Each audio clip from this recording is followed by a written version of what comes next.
That means I can very quickly transpose in between a visual editor of data and my data sets. And so things like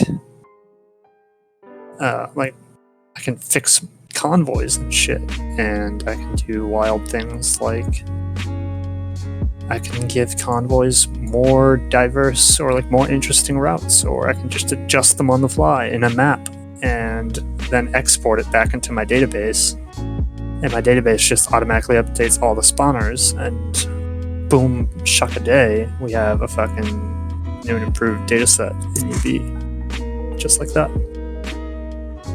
So, really excited about that. I know it's dumb to be excited about something like that, but I also do know that this update probably broke something with Light's gonna be in a fucking wreck. But other than that, yeah, I've been doing a lot of website work. I heard about that. Yeah, lots of website work. Doing some audio checks. Check. I like that. Hi. Arigatou gozaimashite. Oh, shit. Arigatou gozaimashite. Alright. Now, did Me6 pop that notification? Me6 is late on that notification.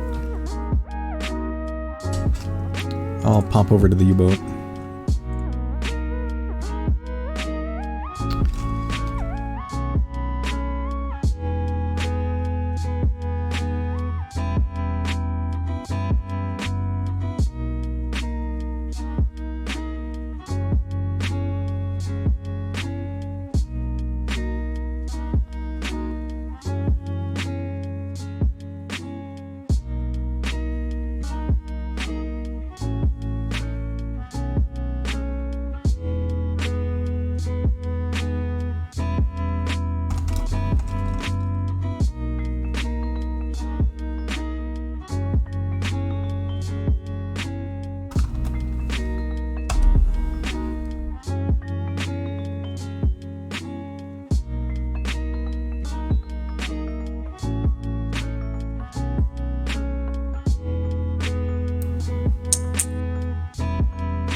Copy.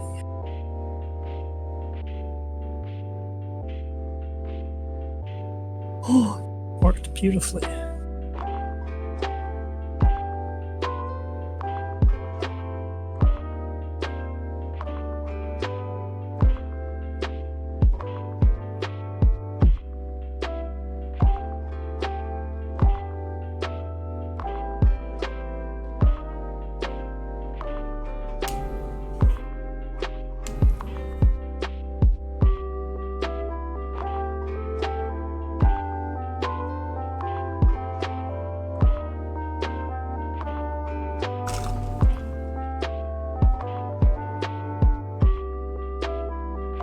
Uh-oh. There they are. Hey there.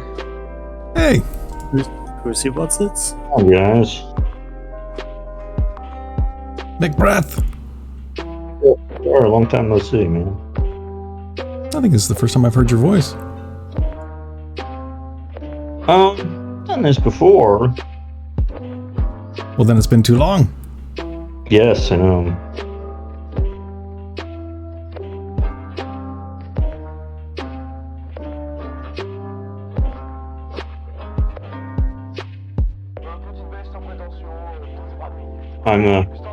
I've actually got you guys muted on the Twitch stream, so there's not a delay.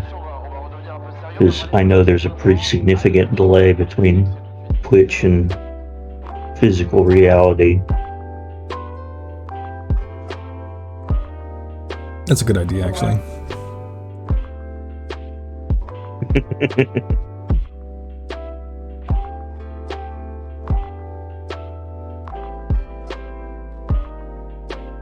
Will this work? Am I doing this right?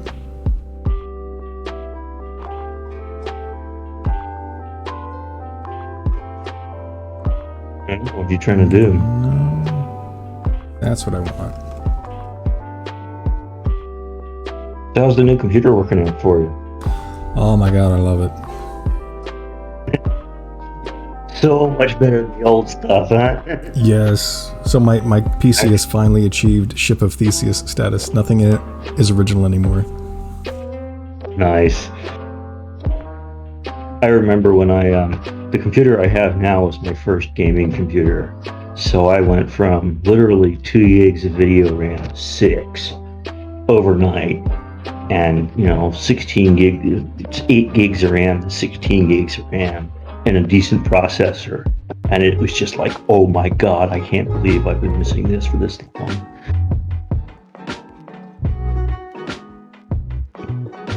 Gonna tone the music down a bit. A little more.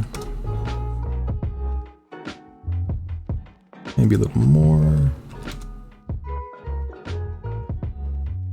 That's better. I think it's about to rain here. Yeah, I wish it would rain here. It's like crazy freaking hot, right? It's supposed to be even more crazy freaking hot tomorrow. No, I've got to scroll up a bit and find those textures that Link had sent me.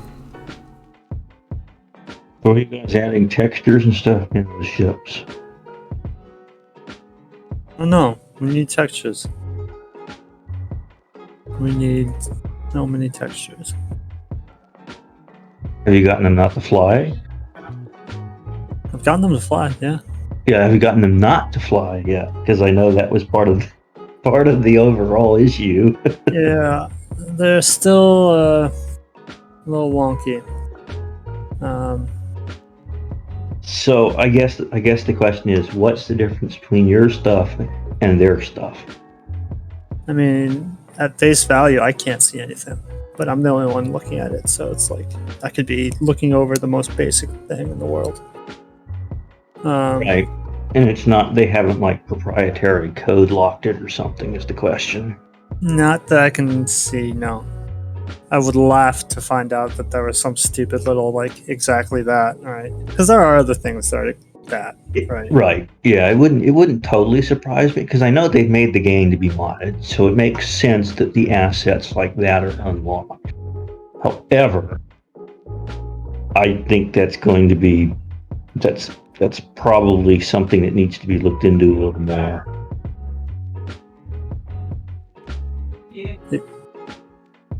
Yeah. That's definitely... Yeah, I mean, I've relayed my issues thus far. So, hopefully one day we get a solution. I think it's going to be after the next major right, and I think that's one of the reasons why we've been kind of radio silence from them lately is they're on the way to releasing the next major patch and thoroughly testing it.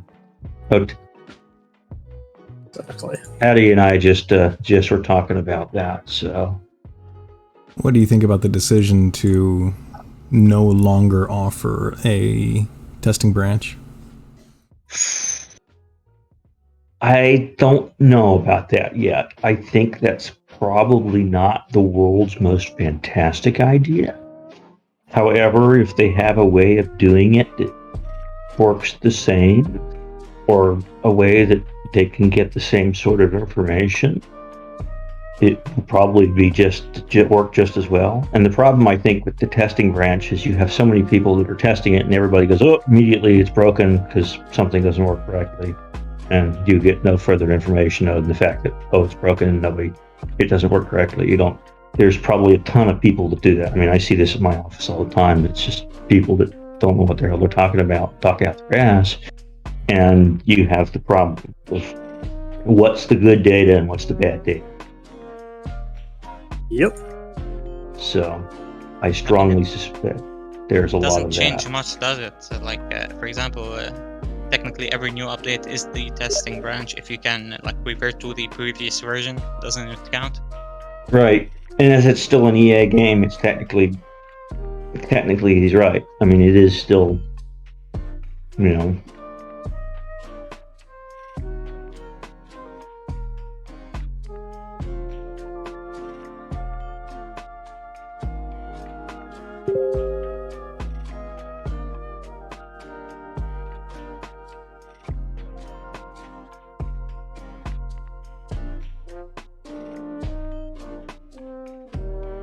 I know I was, fortunately, I kind of wish we could have gotten Emily here, but she is currently in part of the world that it's rather late at night.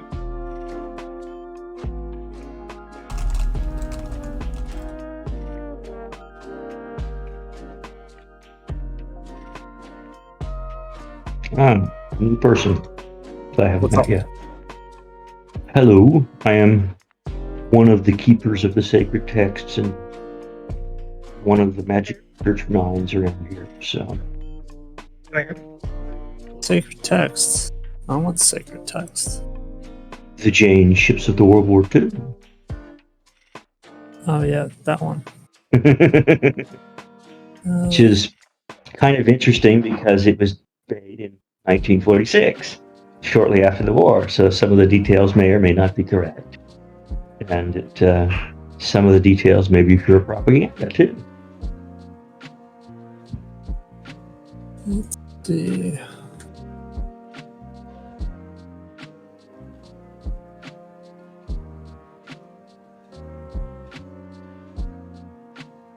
Looks like we got a fair number of people watching us. I'm so surprised. Anyway, So, what are you guys up to? How are we? What are we doing? I'm eating a Pop-Tart. Yeah, well, I had my dinner earlier, so can't eat Pop-Tarts this late. Link. Helgard Link. What's Howdy. I think you guys have crossed paths before. probably? Maybe. I mean, if we've both been on a stream, yeah. And Helgard, last I heard, was a developer of the Crush Depth development team. Very cool. Yeah, it's been a bit since I did much. Well, every little bit counts. It's been a bit since I did that. But sure, I did a bunch of research on ships and ship names and captains and stuff like that. So I did a lot of research, but I ran into the COVID wall. It kind of got me bummed. And then I ended up doing the whole modeling for their Type 7. That's right. Yeah, You were doing it down to the rivet. Like incredibly accurate ribs on the interior of the Type 7. Ooh, very cool. Yeah. I had a point cloud. You know it's in depth when there's a point cloud involved.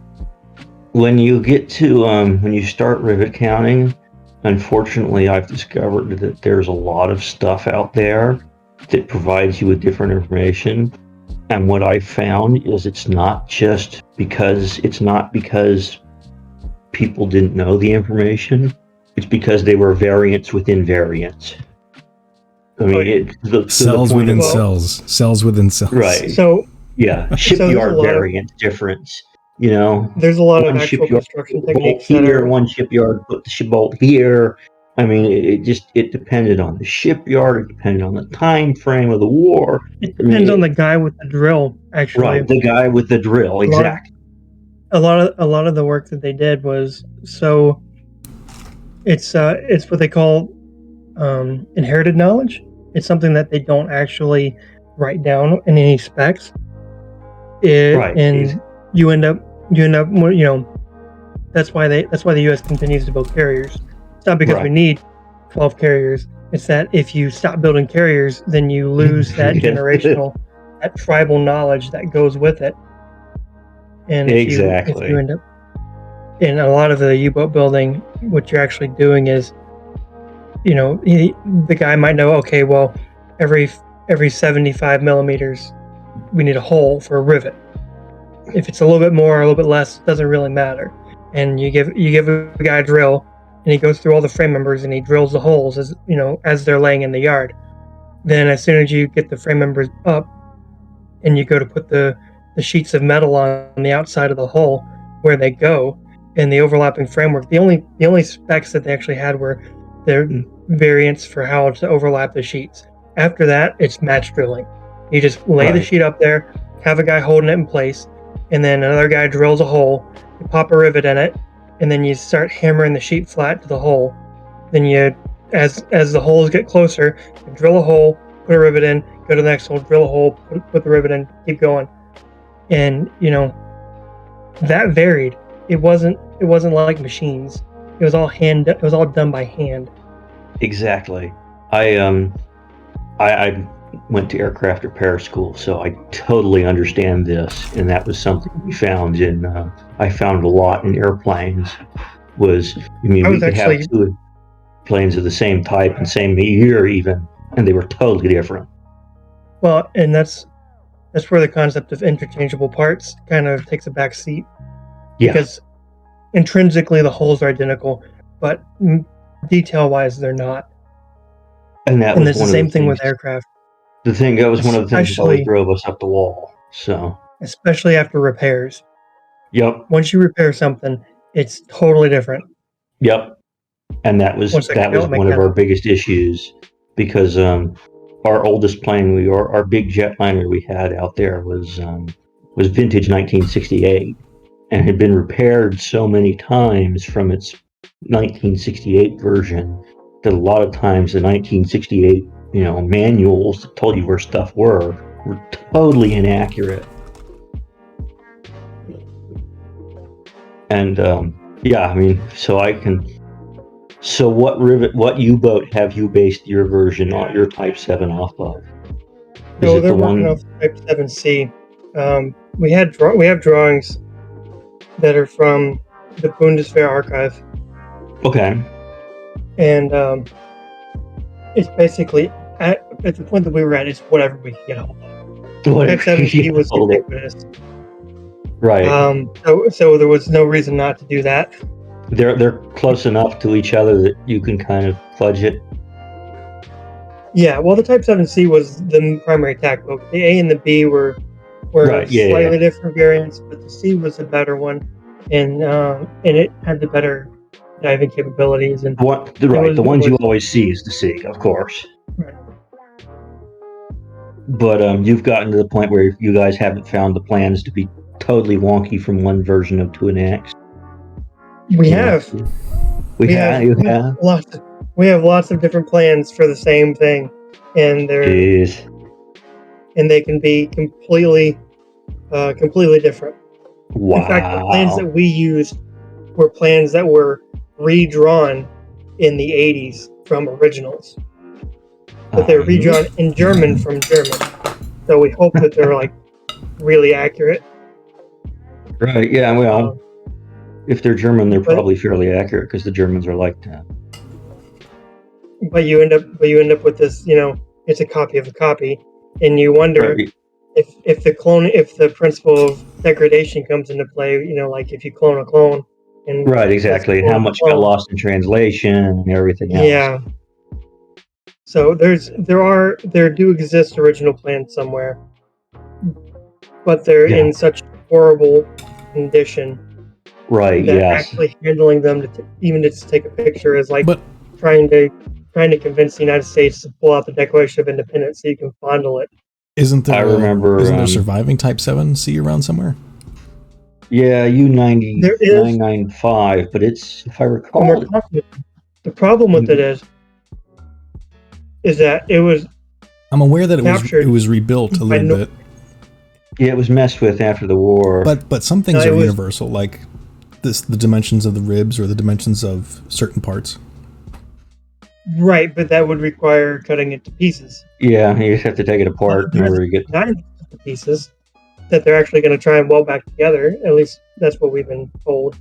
What was the one that the one that was cut in 3 pieces that they raised? That wasn't a Type 7, was it? It's a Type 9. That's the one I'm talking about. Right. It's Yeah. in Yeah. Liverpool. Right. Yeah. They raised it, and it was actually in fairly decent shape considering it was We're underwater talking to for. them. We got pictures on our Discord of it. I don't know if I can share them. It's kind of like privileged information, I guess. Oh yeah, no, I know all about that stuff. But I think you could see it online somewhere. Yeah, I've seen the pictures of it, and I've seen. I mean, which is why I said it's in fairly good shape for considering it was underwater for. It is. 75 years. There's a lot of rust damage to the sheet metal parts. But Well, overall, the frame is sheet intact. metal. They did an excellent job. Whoever cut it apart did really knew what the hell they were doing. Well, that's good. Apart. But how they have it displayed is they have it in sections with large acrylic windows over the ends. So you can basically walk up and look at it and look into it, but you're basically looking through acrylic. You can't touch anything. Link. Yeah, that's a bit of a strange Yes, sir. way of doing things. Do you have any in-game footage you could share with us that you could stream over Discord, and then I could link over the stream? For that. You make it B-25s? Sure. Hello, by the way. I'm assuming that's what you want. Hey. Hello. I was just waiting for you guys to have a break. Your conversation. Oh yeah, go. Or, There's actually like your specialty is emblems and insignias. On stream right now, I have 2 roundels for the RAF. One is red, white, blue, and gold. The other one is just red and blue. And according to the picture I have on the stream of a B-25 from the RAF, it doesn't have the yellow ring. Well, take that back. It's got the yellow ring on the fuselage, but not on the wing. Yeah. So I was wondering if you knew anything about that, or if you could share any info on that with us. It's identification. The gold ring is to set the blue part out from the blue of the Lancaster, or from the blue of the B-25. If you look at where the stripes are on the hull there. Right. Yeah, the invasion stripes. Right? Yeah. You put the gold band around it. The yellow band was always there. Not too sure why actually. I can see it being to stand up against the stripes too, because if that was blue, that blue would line up with the black, and it would be kind of hard to differentiate. So I can see that being that. I think I don't know if the British did it, but the Americans had a red ball in their insignia, their early insignias before Pearl Harbor, and after the Pearl Harbor, they took the red ball out of it because that was the Japanese symbol.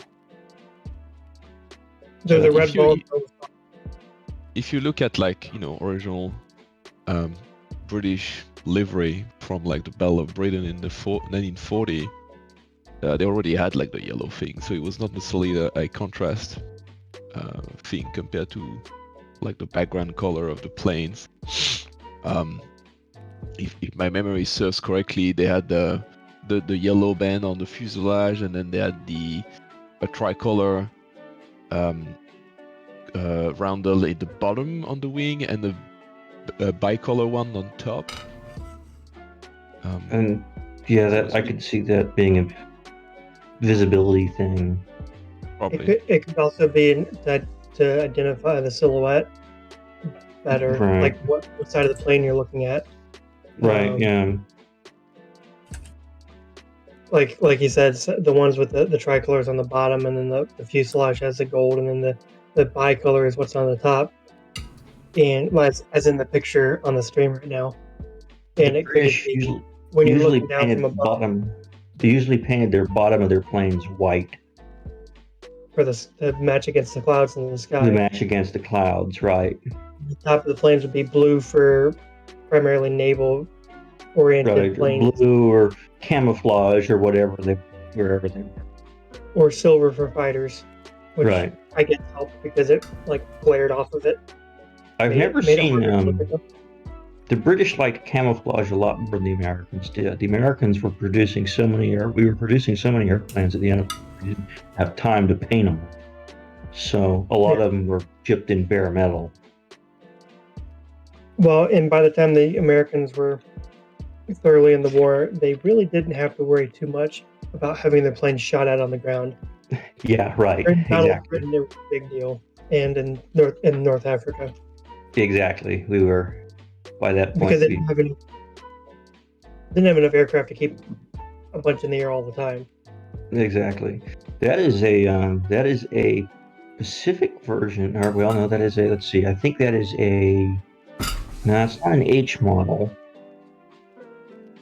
That is a relatively later model B-25 there. It doesn't have the top turret. It's got the big gun pack on the front of it. It had the top turret, but it was removed. Right. So it was an early model they converted. Yeah. An earlier model they obviously converted. And, But you guys, so I don't really know much about U-Boat. I haven't played it, which is probably kind of shocking considering I'm on the Crash Test team. I haven't played it in a while either, just because it was taking up a lot of space on my computer. So. And well, so I've seen like a little bit of Dougal playing it, and I've seen some other video online on YouTube when I should be working. And so I was just wondering, like, so this podcast are streaming about this mod. What is so egregious with the game that you guys have taken the time to make a mod for it? The lack of scripted convoys and I think it was just the lack of different varieties of ships. I mean, I'm sure that's one of the things they're fixing, but and I think that mostly this was just Link being Link because he kind of likes this stuff. So he went, oh, we can make it better by adding every single ship in the world that ever existed during that time period. Oh yeah, I have that meme somewhere. Causing us the headache of having to search for every single ship in the world at the time. So I had a lot of research that I lost on my C drive. Took a dump on my birthday, no less, back in February, and so I lost a lot of stuff, and on that was about half dozen hulls for Dutch and British merchant ships, some trawlers. I had the USS Ohio, which was, well, it wasn't the USS Ohio. It was a ship called the Ohio that was owned by Texaco. Yeah, there was most of the ships around that time period were all owned by somebody else. Well, so the Kentucky and the Ohio were sister ships, and there was a third one, and the Kentucky was sunk because she got torpedoed, or they both got sunk on their way into Malta, and they're both tankers, obviously, because they're owned by Texaco. Right. Kentucky was destroyed because she lost engine power after some bombs made a near miss to her. And so for Ohio, they actually mounted the engine on rubber mounts to preclude it from receiving damage from near misses. Shot mounted, yeah. Wait a minute. Hey. What is that Wait. bomber doing? Looks like it's diving. It looks going like it's into a fucking diving, bitch. I mean, excuse me. I didn't mean to call you that. I'm just saying, like, with a lot of excitement. It's doing what it's supposed to be doing. Oh, shit. Yeah. So now you need to have him strafe the ground. Oh, that's easy. No. Something. What you need to do is you need to set up the planes that have the giant spotlights on them and the radars. Oh god. Nikt voor That's dat already in the licht. game. Nikt voor there it dat is. licht. That damn light. Yeah, lead lights are come up? already in the game. Yes, They they are. show up like right next to your Oh ship. yes. They're annoying night. as hell too. Because all of a sudden you'll be cruising along at night going, oh yeah, I'm fine. You have this giant sun pointed at you. And you kind of go, oh shit. because shortly afterwards, bombs follow. Yeah, several million candela of power. Yeah. Oh god. Yeah. It's insane. It's But- working. We're witnessing something very significant right now because last podcast episode, Link had figured out how to add new 3D models to the game. He added new aircraft and new ship models to the game, but with some caveats. He had figured out how to get the turrets working. As you can see, the B-25's upper turret is actually spinning around. And the guys are sticking their out of the cockpit. The propellers are moving, but The the planes would just fly around in circles. They wouldn't really do anything. So it looks like now he's actually got them to behave like aircraft Awesome. AI. That's I pretty just figured cool. out. I figured out what it was. It's that fucking neural network, man. It was the fucking neural network. The game was just like defaulting to a ship AI if the neural network wasn't present. So basically, a game object just defaults to like some Shit. bare bone code. But then when the neural network doesn't work right now because I don't have the libraries for it. But the fucking thing just started working the moment I added that back in. So, Link, I'm going to ask you a couple questions. Why are his propellers feathered? And why are the guy's heads sticking out of the top of the cockpit? A what? What do you mean? the propellers are not in the right angle of attack. Right, yes, they're feathered. I mean, that's the way the You model would- came, man. I just fucking downloaded this from some dude's website. Like, You would have no thrust.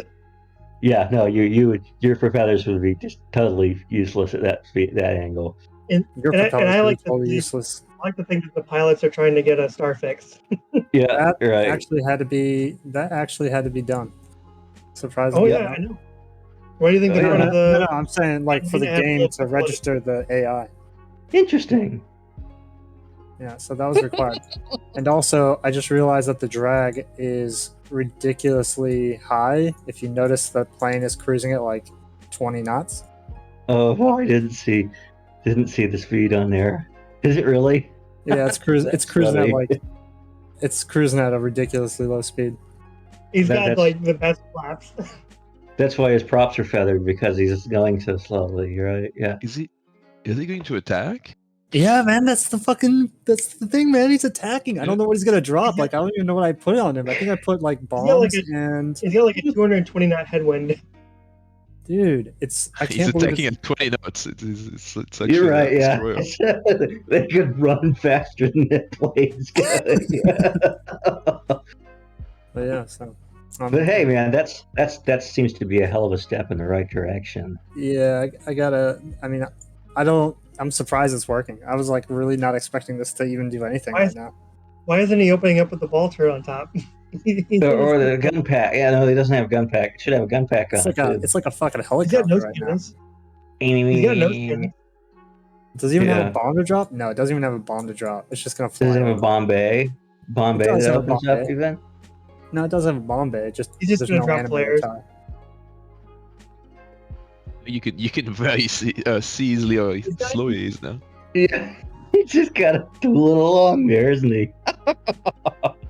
That's funny. I'm stoked. Put some bombs into it. I Yeah, did, now we gotta. but I think well- the bomb I gave it doesn't exist in the game. Isn't the right bomb? No, it's just Now he's climbing at 20 knots. Stalling. Whoop, whoop, pull Oh, up. Marty. Whoop, whoop, pull up. yeah. So it Yeah. doesn't have 250-pound bombs. Really? Well, the game doesn't. Like you have to create the Oh. object. I was about to say Hey. that. There was actually a one of the Lords of the Admiralty was suggesting that they basically just make a crap ton of 50-pound bombs, and just like when you because they were notoriously like horrible shots. Right, They set them yeah. all up like a eighth of a second launch delay between bombs. String, just drop, string 'em. 100 of them. The Just 100 of if them I at a time. recall, the 50-pound bombs didn't work all that well. I think they ended up dropping them on a British submarine by accident, and didn't do much other than kind of blow a hole in the wood on the deck. Yeah, Dude, I'm ready whenever you want. the whole And idea is, I mean, that's like how the hedgehogs, they were only about 30 pounds.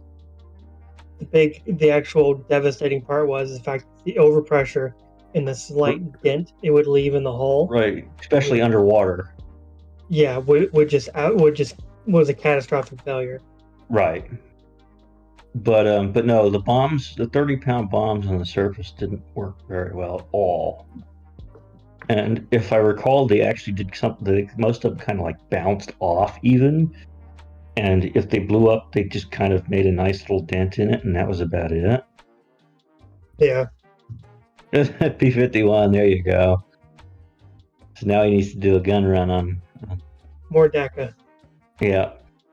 Even though shooting at a U-boat with 50s was probably a waste of time. So, Link, if you get a moment, go through your notes and tell us what's new in this latest patch you've dropped. Horrible. Oh, Let's talk about the strafing of my U-boat. bad. If you shoot from stem to stern, you have a good shot because they keep ammunition stored right underneath the deck planking for the Right. Yep. AT. Yeah. So if you hit that, you're doing good. Goddamn. But yeah, most of the 50 cal round wouldn't penetrate the hull. It would bounce off. No, but I it would press X for doubt. I pressed some serious fucking X for doubt on that. Okay, so a 50 wouldn't Maybe go through. rounds would. Definitely deep in the material. They'd still be able to die, but they wouldn't be able to go deep after that. Right. I could see the ball rounds, the armor piercing rounds doing it. Maybe not the ball rounds. If you hit the same spot in multiple times, then you've got a seriously good shot. Dude, because I know what are these people? A 50 caliber round can go through fucking like 3 inches of fucking steel. No, the it AP can't. weapon. No, the armor piercing like rounds, absolutely. No, it can't. Armor piercing. I have ball shot round, armor no. piercing rounds. No, it cannot. A 7.62 by 54, which is the Mosin and the Dragunov round. Maybe not 3 inches, 3 centimeters. That will go through 3/4 inch steel plate. Yeah, it'll leave a pucker on the other side, like just a very little bit broken through. I could see it. Probably go through about an inch and a half. I could see about a 50 cal, an armor piercing round, 50 cal doing about an inch. I mean, it would be depends on the steel too. Imperial weapon. You can use a 50 cal to take out, a machine gun. Like these submarines are ironclads, man. They ain't ironclads. True. Like no, but they're still thick enough that it would. I mean, attacking one with 30 cals would be a waste of time. You would kill the crew, but other than that, you would just bounce rounds off. One of the issues that we're also not talking about is that the material of the hull is a lot different than steel. Right. It's heavy duty, hard steel. It's basically it's like AR plate. It's like armor plate. Right.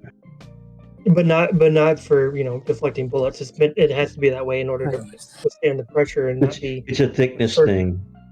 Its overall squishing strength is a lot more than as opposed to maybe not a little tiny spot. But yeah, no, I know actually a report where I have to see if I can find it again. I don't remember if it was a Spitfire or something, but or a Hurricane. But they shot at a U-boat with, their 30 cals, and essentially it did absolutely nothing to it.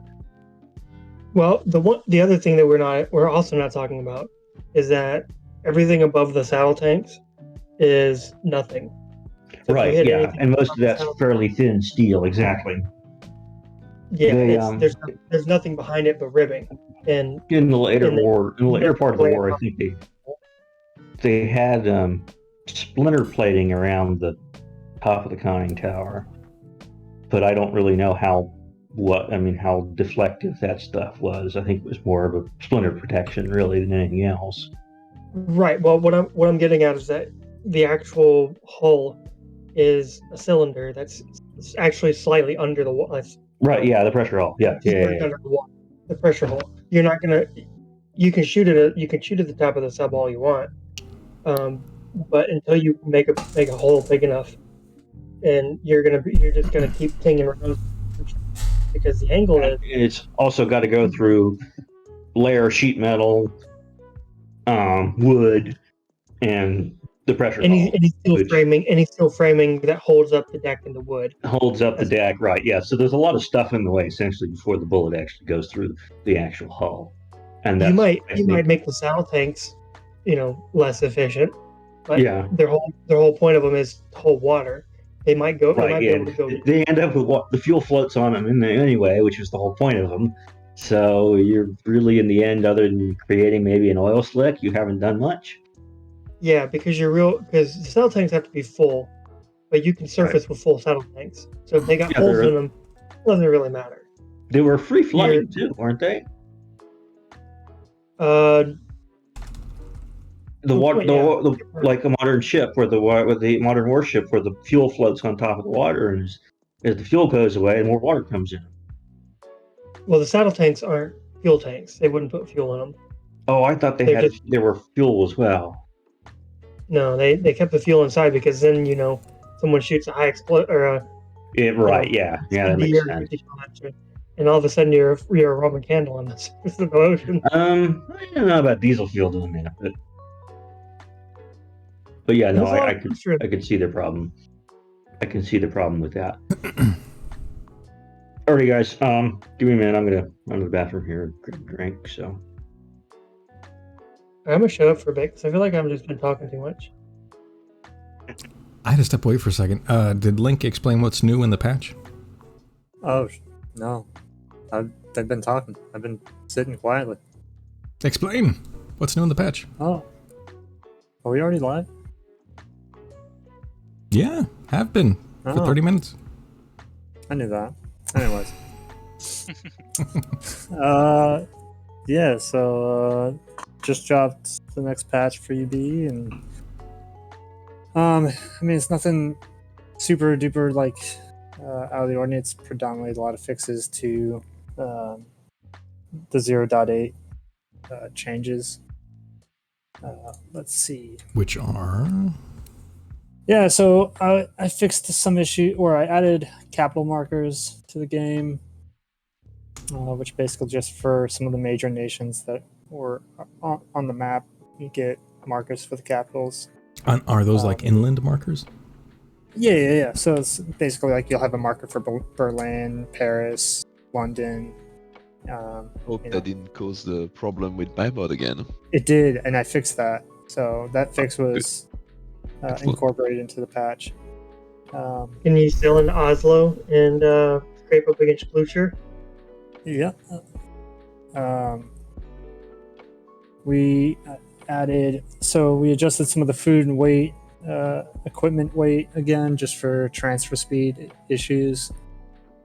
Still using food to simulate patrol fatigue? Yeah, so it's kind of back to what it used to be at 0.8, which is kind of a shared relationship between torpedoes and food. We kind of danced around with, having just food be the predominant weight factor for transfer speed. So this was, the weight of the food and the weight of the torpedoes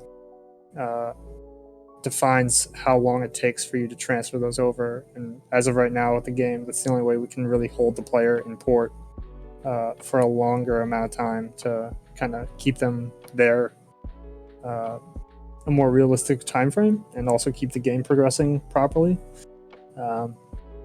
If I can segue you real quick for a second, I don't think we've ever talked about that on stream or on video. Why do you feel it's important to keep the player in port after a mission? So 2 reasons. For one, the historical aspect with U-boat patrols. Now, obviously, there's a huge variance in U-boat patrols and how long a U-boat would be dry docked or even at a port before they go underway again. But there was just kind of a, the a general average across a very broad spectrum of types of patrols, right? So this is a general average across an entire data set. It was about 1.5 days at port for every day at sea. So if you had a 14-day patrol, you would have a 21-day layover at port after you returned. Obviously, this could vary greatly, and things like how long was your mission, where'd you go, what kind of damage did you take, all those kind of things factor into it. Did you just need maintenance? But we try and kind of incorporate that time frame, assuming that the player's average time spent underway is around 2 weeks. We like to have time in port be around 2 weeks, so that overall, like an entire mission set from going underway to coming back resupplying should take about a month. And there's a reason why we shoot for a month of game time passing.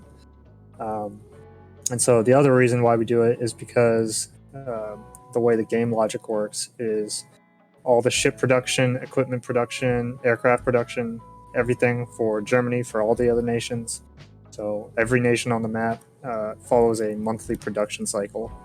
And during the beginning of the month, there is kind of like all the production cycles hit. And so you get all these new ship spawns and ship data, filling out the convoy spawners. But there are times that if you're in the map long enough, there are certain periods in the war that you can literally have other navies facing attrition of their ships because the NPC U-boats are just like destroying everything.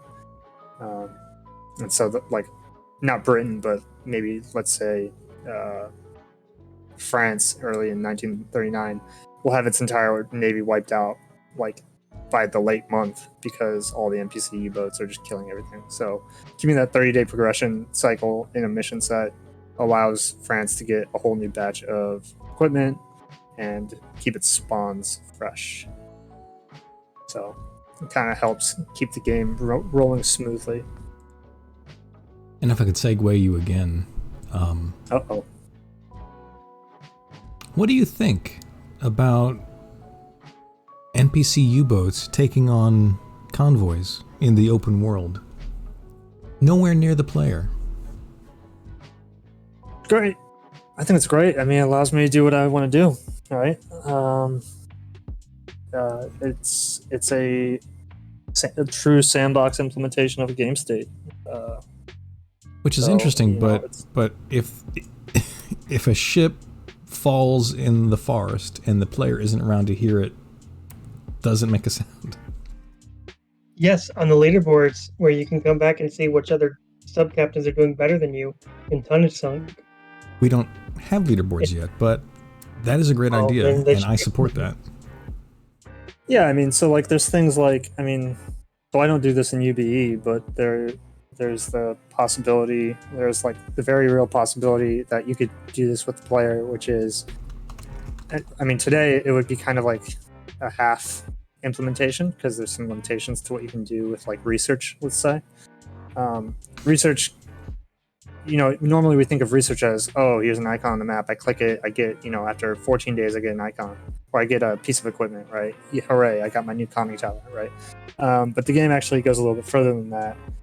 And whether or not the devs ever intended it to be this way, right? There's other things that you can do with that feature, which is I can kick off a task based off a player's decision. Kind of like how I deploy a milk cow around the map. I can deploy a milk cow in the Northern Atlantic, and it'll be there. And if I'm in the Northern Atlantic and I call for a milk cow, lo and behold, the milk cow will come rescue me, right? And it's great. But I could go further than that. And I don't personally do this because I don't think it really fits in the role of what UBE is trying to do, but it's definitely possible to do, is I could create tasks for the player where they could say, I want U-boats to go here. And, and you would click the task, it would kick off a spawner for NPC U-boats, and they would go wherever that task said for them to go, right? And so you could just be like, I want 200% more U-boats in this region. Why? Because, you know, there's more convoys in that region for whatever reason. Maybe you're just trying to help Germany get better, you know, kill counts. If you didn't have a sandbox environment supporting that, nothing would happen. I mean, like, yeah, you could fudge the numbers, I guess, and be like, oh, look, the numbers got simulate it. better. But if you have a sandbox, you can literally just send U-boats out there and just have them do their thing. And if they do their thing better because you sent them there, well, lo and behold, you actually cause that chain of events rather than the game just being like, modify the kill count by 50% because you did this task, right? And that's what other games like Silent Hunter do. They just say, you're in grid this and you did this, modify this number on the sheet because I'm not really simulating anything happening in the world. There's just events and that's it, and what you do. Hard scripted events and what you do. So with a sandbox, there's a lot of flexibility in what you can develop as far as features to the world environment that you can't do with a scripted world or a random event world. So it's a lot more flexible. And really, I mean, if we had more modders kind of tinkering with it, you know, you could really abuse it, right? You can really abuse that task system or like the ability to make things happen outside of where you are in the map. You could like completely have other scenarios happen and like almost like imagine not playing U-boat as a captain. You could actually play this, there is very little jump of functionality that would need to happen in the game for me to turn this from I'm a U-boat captain to I'm an admiral of the entire fleet. So like in real life. People abusing it though, you're already abusing it quite enough. Oh, I'm abusing the living shit out of this game. The devs hate me. They're just like, why are we having to improve code that was perfectly fine before? All because of that one person. He who shall not be named. That single guy. I fear no man, but he carried me. So, I like the idea of like, you know, you're going out and all of a sudden you see a bunch of U-boats that are not randomly generated. They're, you know, they've been physically doing their thing and tracking, you know, the game has been tracking them and keeping up with them. Like maybe you run into the same U-boat, you know, a week later or something, doing something else, or it's taking damage, or, you know, keeping things that are perpetual, I guess, is the best way. You know, it's a persistent world. And the only way to make a persistent world is to have a world can function without you interacting with it.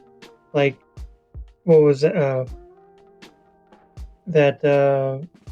Hearts of Iron or whatever, where they have like, you know, you can basically just observe a game.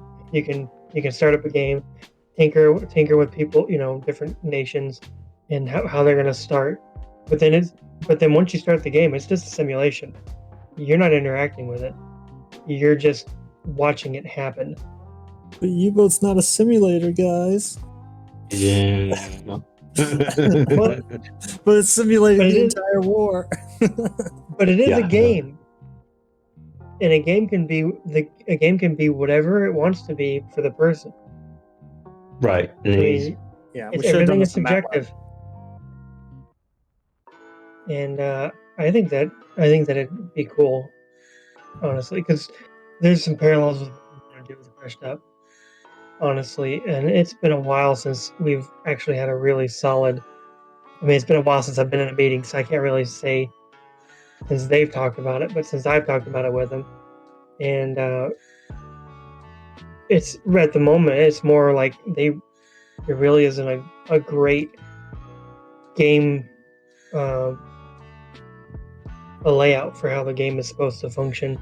We want it to be multiplayer. We want it to be, you know, lots of people interacting with different U-boats, and you know, each crew is its own thing, and maybe even have a limit to how many people are allowed to be on a single crew, and all these, and then they want it to be like, well, is it going to be persistent, or is it going to be like scenario based, and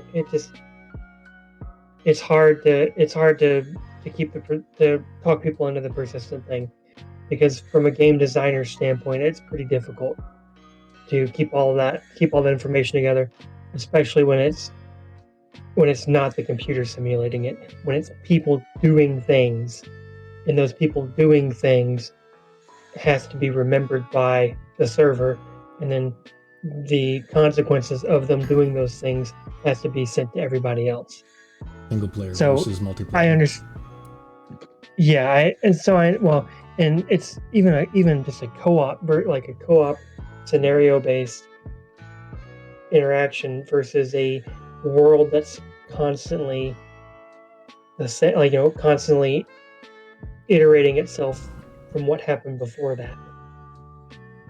So, like Wolfpack was talking about that, doing the Scapa Flow raid, sinking the Royal Oak, and all that stuff, and they weren't necessarily talking about that, but like the sort of the Wolfpack esque mission profile, where you're moving around on the map, and then you have an opportunity to go into a combat situation and show up in that situation, and stuff is randomized, sort of, and then you have to then the rest of the engagement is up to you.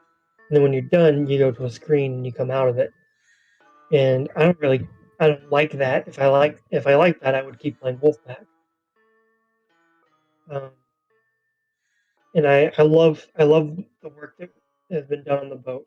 I love all the little knickknacks we put in. Um, I haven't been able to get on it and play it in a while and do stuff with it. I really like how all the boats look and everything, but I think that the best way to do the game is like what Link was saying, where you end up with a persistent setup, and even if things are happening, but none of the boats are NPCs, and that's what I would like to see it become. None of the boats are So NPCs. They're all run by people. essentially a giant open world battleground. Yeah, and that's what I would like to see, and that's what I talked about. That would But be it's pretty cool. and that's Um, that's really where we've been pushing it towards. I don't know if we're gonna have the resources for that right off the bat. I mean, it's expensive to run something like yeah, I was just thinking that's that's pretty high cotton right now. that, and we might be able to make it, maybe 10 boats at the same time, and then all the assets that come into play, and make it a smaller subset, like maybe just around Great Britain, or just west of Normandy, sort of like that swath of ocean there. It's hard to decide exactly what to do, because you want the consumers, the gamers, to enjoy it right from the beginning, and you don't want to do the wrong thing on release, Right. because There's it will kill your game and your project. I think that's a fine line. Unfortunately, having helped developing other games and seeing other games develop, and that's that's a really fine line. Just being a developer in general. So, And I do really like that, the persistent, and oh yeah, no, and I think that would be seriously cool. But we have to wonder, is that possible with the modern spec of today's games and today's equipment and everything else too? I mean, I think it's possible, but I think the amount of work required to pull it off would be insane. well, I think that the part that we've got set up, at least with the boat, with the modeling of the boat, with all of the pieces and the infrastructure, and getting the boat to work right, and having the torpedoes and the guns and everything act and interact the way we want them to, Right. is sort of like the game. And then everything else after that Then is just everything else is is just bonus feature. Yeah.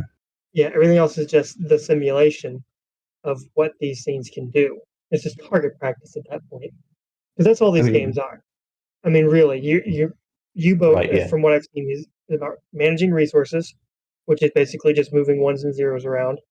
At the most basic, if you cut everything else away, you just have variables, and the variables are changing hands, or they're degrading in some manner. They're being used up. And then there's the target practice part.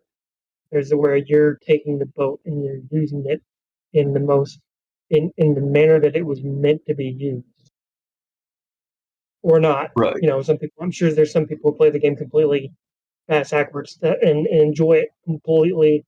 For that. I'm sure.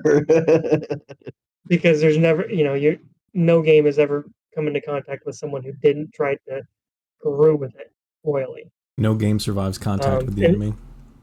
Right, yeah. No. Yeah, no game survives contact with the player.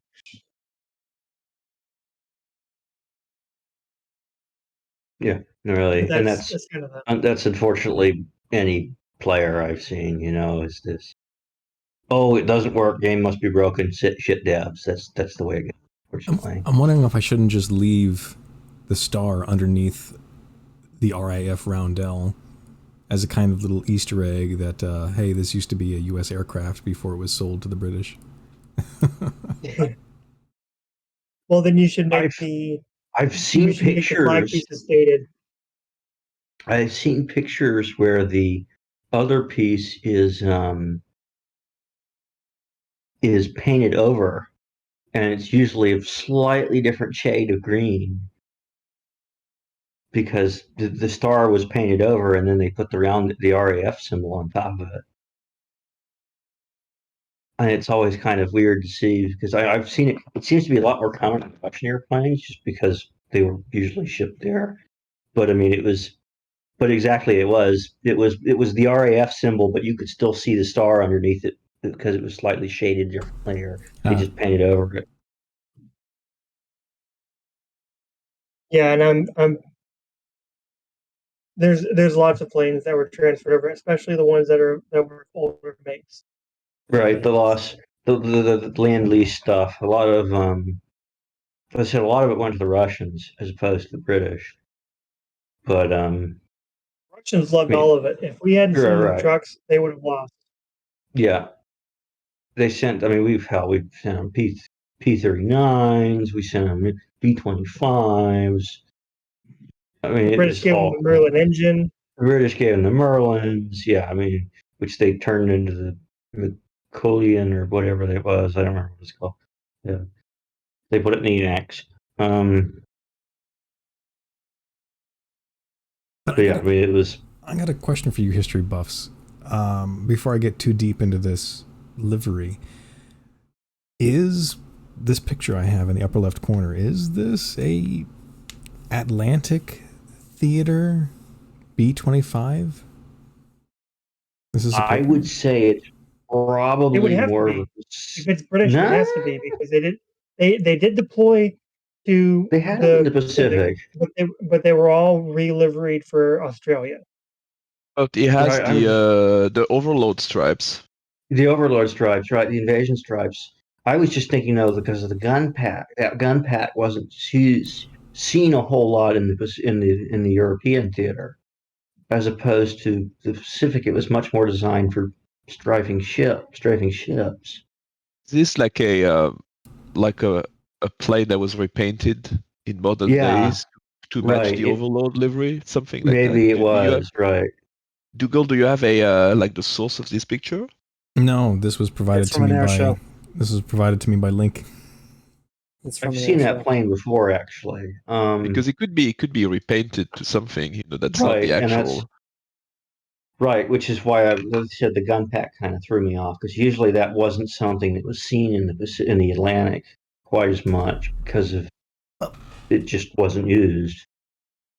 Yeah, I think it's just like, even if it's an original B-25, in modern air shows, they often repaint them for something, and of course, the stripes are very, sort of famous. I guess people know what they are. Everybody likes the stripes.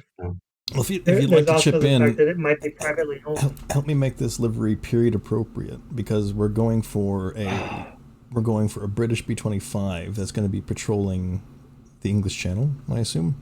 So Well, I it would mean, have been isn't it would have Well, been there's isn't no, gray. color? What? the stripes would be gone. There wouldn't be any stripes on it If then. there would be any stripes, it would be gray. Battleship Gray. Like a Uh, blue gray. yeah, not Totally quite blue. Battleship gray, but Do you have any reference images that you can DM me? oh yeah, It's actually almost the same color that they painted the Battleship Texas because I heard that they used the same paint because she was repainted in Britain when she got over there. When was that? Because she was on convoy escort duty between Operation Torch and Normandy, which was a couple of years, and then she was sent to the Pacific with her blue paint scheme, which almost looks like the ocean. It's almost like a cold ocean blue. they're um they're actually supposed to dry dock her this year. Yeah, I was actually down there. I have pictures of the company. I was down there like a week ago. There's a place called Are they finally Copper. getting that underway? Because I know they were They talking This about it. company that they got contracted with bought a floating dry dock and towed it from the Bahamas Wow, the Texas. and to Texas. It's sitting there in Wow, Galveston Bay right now.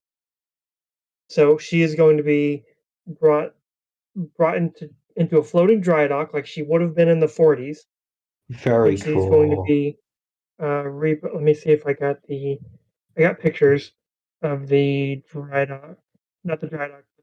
The It is called Gulf Copper. I even have the Very phone number if you cool. want it. So they figure her hull's not so settled into the into the ground yet that they can't move it. It's not in the ground. She's been floating.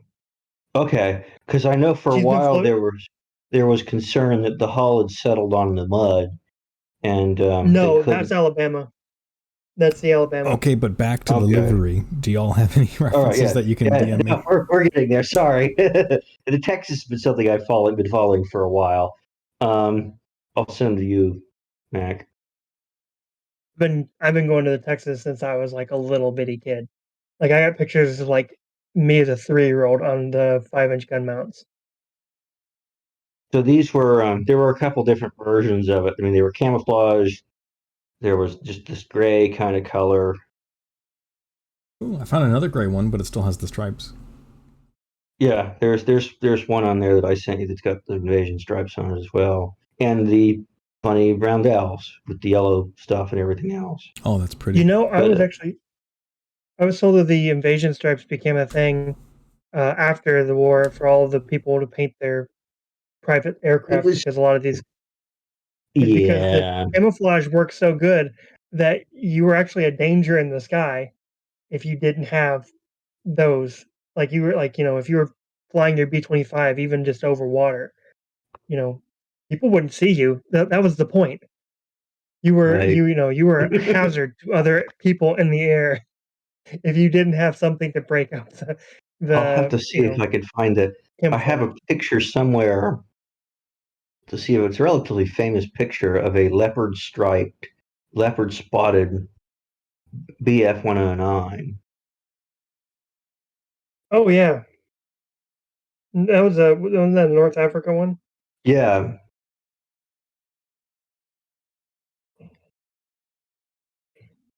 but it really shows you how the camouflage works and how well the camouflage works. Here you go. That's I don't know where to put Nope, it. I'm not like trying to I'll just put it in MacD's general. trying to be weird. I was on a fishing trip last week, and that's when I took a picture of that Gulf Copper building. But I got pictures of 75 yards away from a fully loaded container ship out in the middle, parked out in the waiting to get into the Houston Ship Channel, and Huh. some of them are like 94,000 tons.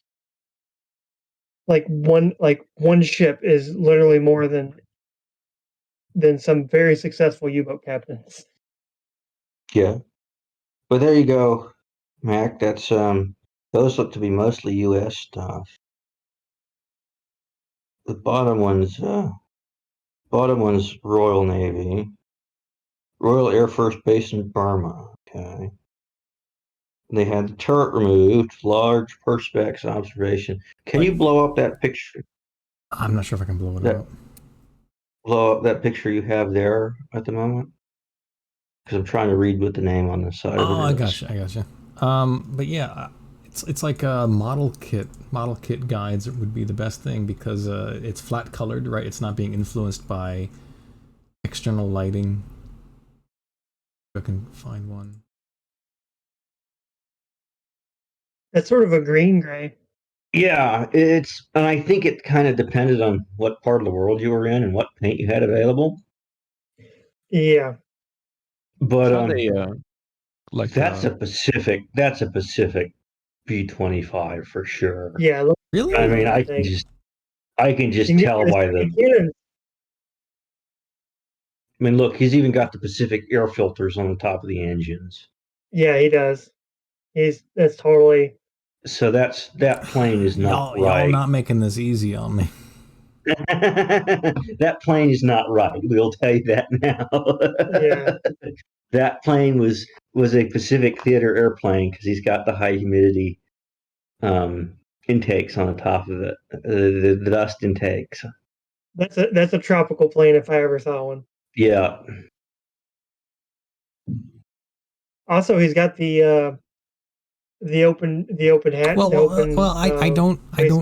I don't care about the turrets. I don't care about the air filters. I just need colors. I need color. I need palette. The color would be wrong. You sure? Because it's Battleship Gray, isn't it? Yeah. No, that's a green gray. That's not Battleship Gray. What do you mean it's a green gray? It was whatever. It's got a bit of a green tint to it. I'm looking at the picture on the left and looking at the model on the right, and it's the same picture. So for all intents and purposes, well, no, it's not quite the same gray. The one on top there would have been a North African version because of desert camo. Someone has the UK Eastern colors, like the roundels. That's what they use in Commonwealth countries. So this would have been flown in the Pacific or what it said. I think it said it was Burma or something like that. Yeah, I mean the Australian had the exact same colors, for example. But you know what they say? They say if you want to find out something on the internet, don't ask a question. Don't ask a question. Post the wrong thing. Yeah. So right, yeah. I'm going to move forward with one of these color palettes, and if it's really wrong, somebody will correct me, hopefully with the correct source. I think you could the gray. fairly use the gray and the gray. The gray and white B25, just use that gray, and then use that as your base color, and then your highlights need to be just a little bit, just slightly brighter. The gray doesn't need to be glossy. Yes, that's helpful. Describing color to the blind. Why don't you? It's a semi-gloss, so you don't need to make it like super shiny. Take a look at this. This is the second model manual color palette image I could find, and it features the same. One second from the. It features the same color scheme. Second from the bottom. It features the same color scheme at the bottom as it does with the one on the right. Right. When you say it says based in Burma. Right, yeah, based in Burma, B25C in Burma. The question is whether the British use the same colors. The standard RAF color for the Atlantic was gray on top with white on the bottom. Like the American. And that was... The Americans used all kinds of colors. Well, I mean... you can see the second one up. Yeah. The American uses the Marine Corps uses gray on the bottom and blue on top. Right. Or a blue-gray on top. And then there's that really blue. Sure. There's that really blue one. There's a really blue one. And that was acquired from the Dutch Navy. What? Well, the problem with getting something from a model suggestion is that most of the models come in the color original, like the plastic is the color that you would want the model to be when it's done, Right. and then any painting is done to make it something different than what it came as. And a lot of things I've noticed is depending on the branch using them, the colors were different. For example, the Depending Army on Air the year, Force, depending on right? the And the year, year. I mean, colors can be it's different. right. Exactly. It's just totally. I mean, so what do we consider the generic color? There isn't really. I mean, there is, but I mean, As I said, I would try to get a colorized photo from the factory where these were made, and that would and be that's right. like that would be what the U.S. would send them out as. And I don't think that the British would really give a flying crap if the color was sort of all right. They probably wouldn't go through the problem of repainting it unless they Right. absolutely needed to for whatever Which, and I said service that they were using it for. every Sutherland I've ever seen, every I don't know what were the other, every mosquito air arm mosquito I've always seen is always the bottom is white and the top is or blue gray or whatever. You got that, McDougal? Get it right. And I could say pretty safely you could paint it that color and everybody would go, oh, that's right. What, this color? Daughter's got to go to bed, so I got to head off. Oh, okay. But let me know whenever this is happening again.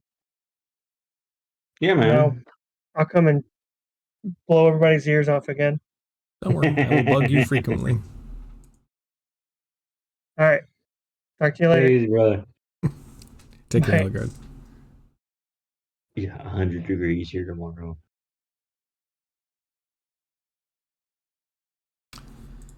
Okay. You go, this. Hmm. I put in the lobby link dump. I think that was the color that we were just talking about on those liberators. Right, yes, the gray Like top and white bottom. Yeah. grayish on top and then mostly white. So actually, there's a model there. I'm going about So- this. I'm going about this in an incredibly bizarre way. I'm actually using the hue slider, hue Are you saturation, making it blue? change the color. Okay. It's a nice way of doing it without me overwriting any of the textures that are on this. I'm keeping all of the fine textures. I'm just changing the hue saturation. Trick is though, I have to eyeball this.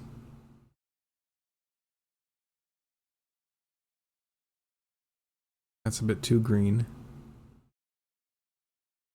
What do you say to that color? I'd say that's pretty good. Maybe make A little it not darker. quite as blue. Hold on. Yeah. Wait until you see it in the actual game render, because right now you're looking at it in Blender, and it's not going to look the same in game. How dare you? At least wait till you see it in a shader in Unity. That will be the closest you can get outside of the game. And even then, it won't be the same. So this is 160. If I go over here, this is I 170. found a shot where they call that color PRU blue. 175. Blue. 180, but now we're getting into the purples. Look, if you really want to do an Easter egg, you should make the B-25 Soviet. Because they had some. Yeah, they did. But they wouldn't be seen in the English channel. Huh? Now they're just That's seeing why it it's an by Easter numbers. egg. Easter egg for the I could Eastern see- Front. Maybe not in the English channel, but I could see them up around the Russian, being up around the Russian ports. Yeah, well, the problem is that I don't know whether we have the ability to change the livery easily, depending on where the aircrafts Oh, we are. do, because I do? have the ability to fucking add equipment, and aka, Yeah, what's the equipment going to be called? A badge. And what's that badge he's- going to be? An entire livery of the He's aircraft. figured that all out. We can then we can have multiples. Yeah, so Right. the plan the plan is I'm going to use material replacement with a piece of equipment that I'm going to equip to each nation. So each nation's going to build its own livery. Like the equipment's going to be called Russia or British or whatever, and that piece of equipment will assign the texture to the entire model. Yep, taken care of. Link, Easier said than done. Link, if I finish this up right now, would you be able to pop it in and test it out? Yes. Good googly moogly. All right, let me. Well, let me it would finish take up me a here. minute, but yeah, I'll get ready. Live developments. P25 materials. If I'm not mistaken, I think this is the fuselage, which means I need to But grab you did this all roundel. of the materials? You did all of the materials I gave you? All the textures I gave you? Are you even watching the stream? I feel hurt. Dude, I'm working right now. All right, I have all my blue materials and they're ready for your textures. Give me your textures, baby. Give them to me. Oh man, we could make so many. We could do so many cool things with this. We could put nose art on them and all kinds of other stuff. Oh yeah. Oh yeah. That sounds like a plan. The equipment thing is not ready right now, but I can force this bad boy to be motherfucking blue. And it's one of those things where the casual player would not appreciate it, but you get some of those players that likes to go screenshot Now that's hunting. very interesting, McDougal, because that looks like very much like the original American symbol, the early war American symbol. It's the RAF roundel, pretty sure. No, the early war. When they're overlapping like that, makes it look like the early one. Ah, I see what you mean. Engines, fins, wings, windows, wing. Got it. All right, I'm ready whenever you are. Ah, son of a... Brr.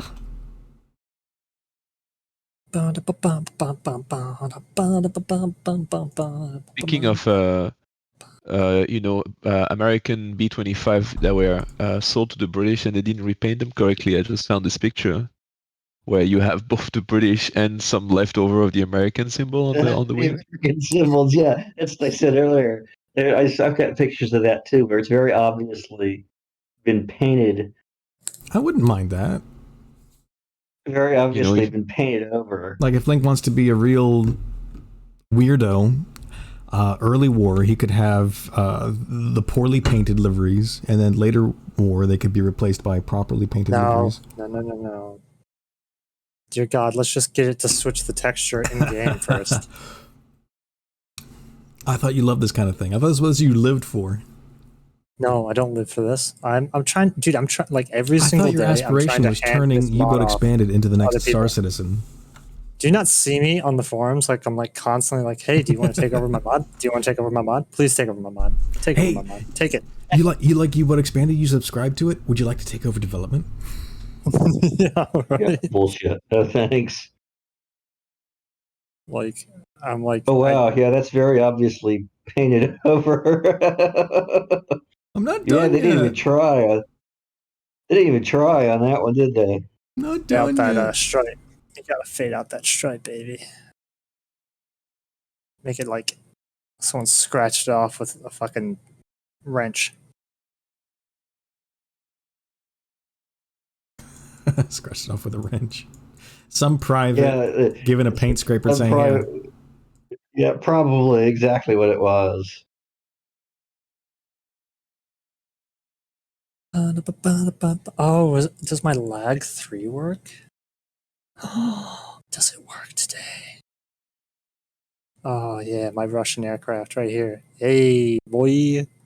There you go. Yeah, the half-assed star. Neural network physics. Validate shit. Excuse my language, everybody. If you're watching this and your family's with you. Oh, I'm not worried about you. I'm worried about everybody watching. If anyone's watching. I apologize. So you need the lag with the 45mm cannon on it. I already got the lag with the 45mm cannon on it. Do you think I'm fucking lazy? Dude, people don't understand.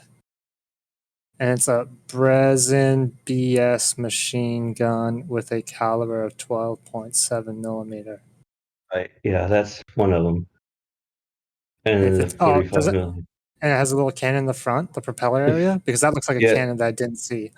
yeah, It yeah. It's 20 is. millimeter. This is 20 millimeter. Usually, there were Oh, 20 millimeter Shavaks. There were two versions. There were versions. One had a 37 millimeter, and one had a 45 millimeter. 45 millimeter was not the world's most. It was a great anti-tank killer, but you didn't get a whole lot of shots where you could destroy the airplane dun, dun, because, dun, dun. as it being wood, you did not like the recoil of a 45 millimeter anti-tank gun. Well, my boy here has got all the guns. See, we need to add the H model of the B-25 with the 75 millimeter gun. Well, variants of weapons is actually not as hard as I thought it was. Oh, okay. Because I know they used the 75 millimeter gun in the Atlantic. I have pictures of them attacking an oil refinery and a very obvious 75 millimeter hole in one of the oil tanks. Oh, it doesn't like the animator. Oh, I gotta figure out how that one goes. Remove component. But yeah, there were all kinds of weird U-boats guns. They had 20 millimeter cannons on the front of a Liberator and Ooh, rockets. Dougal, what are you doing, Dougal? Describe to me what you're doing. He's Trying to- weathering. Yes. Nope.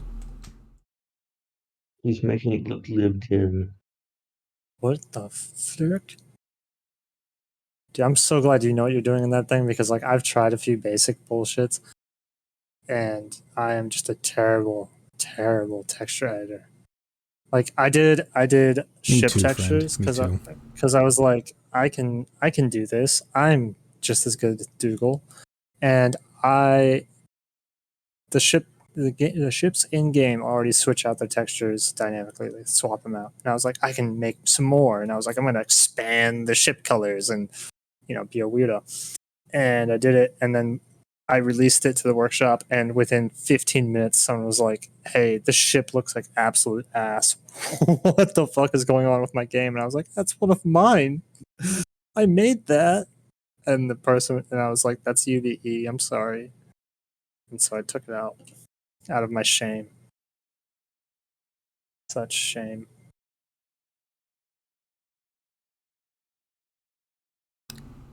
Hmm. Dun, dun, dun, dun, dun. Should not have put that All right, on the lag. same layer yet. Undo. Control Z. Control Z. Control Z. See, I know something.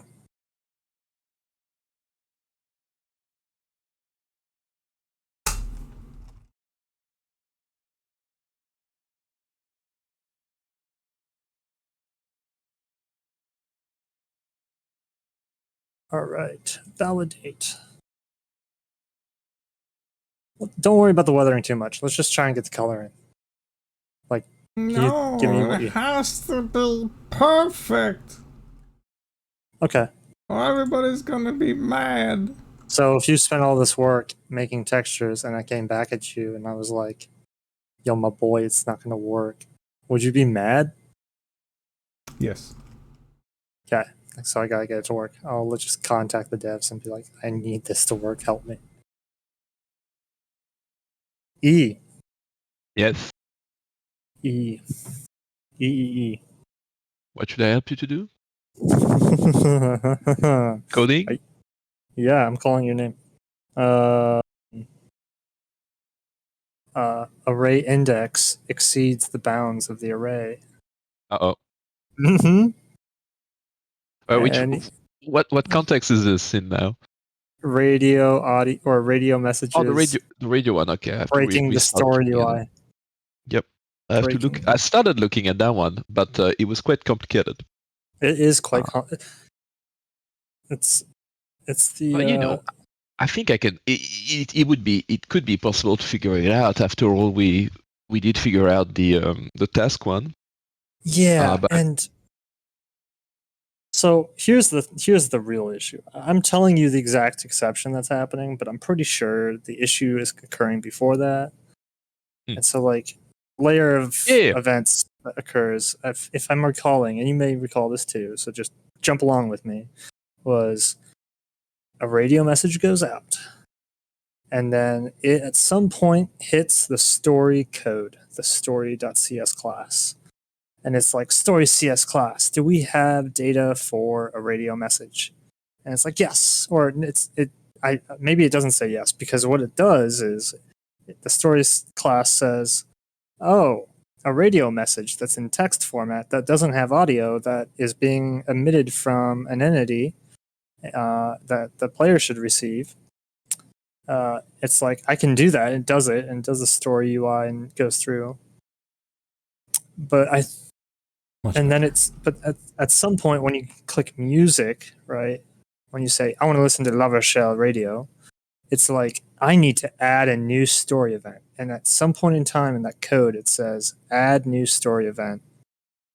And it has an array list of like 0, but it calls the index of like 1, 2, 3.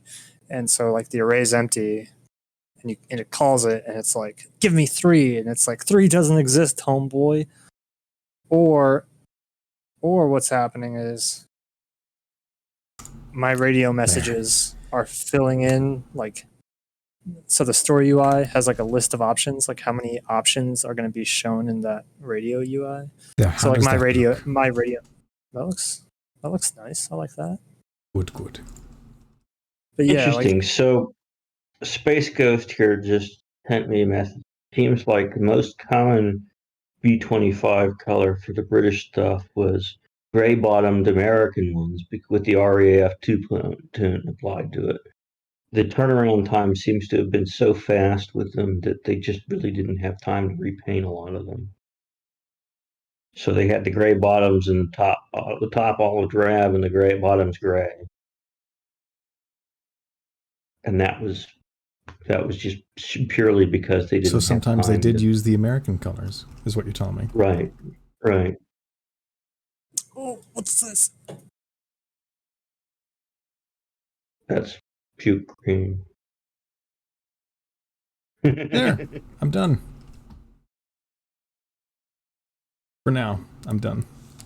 We'll see how it goes. So it seems, it seems like, as I said, that from what he said and from what I tell, it looks like they were just, to the point almost with the fact where they were uncrated and they were basically put on the flight line.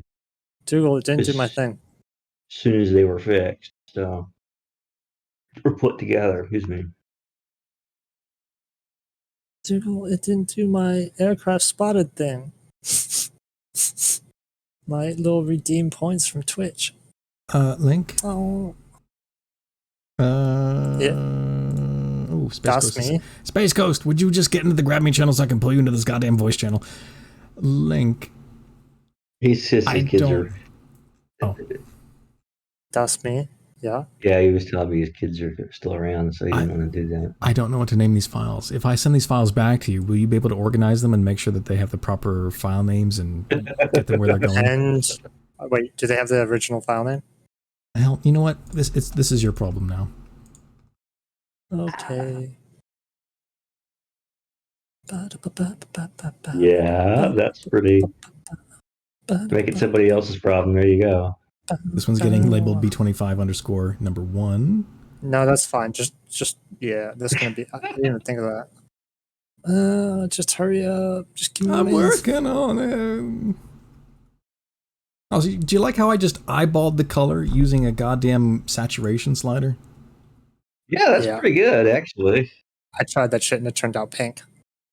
So I did try. I did try this. There was a British aircraft that was painted pink. It was painted. It was in the desert. For some reason or other, they decided pink worked well. I have no idea why, but it was almost a salmon pink. It was really ugly. Famine. So they're like obviously famine. Right. Ships in the South Atlantic were also kind of pink, but patrol ships, I think. Interesting. That was so everybody avoided them, probably. Where are you going to place these files, my man? I'm just gonna throw them back at you over Discord. Okay. I'm still exporting them. Export faster. Oh, can we go to UB update? Can you talk more about UB Well, updates? it's got- Do you want me to put your stream back up?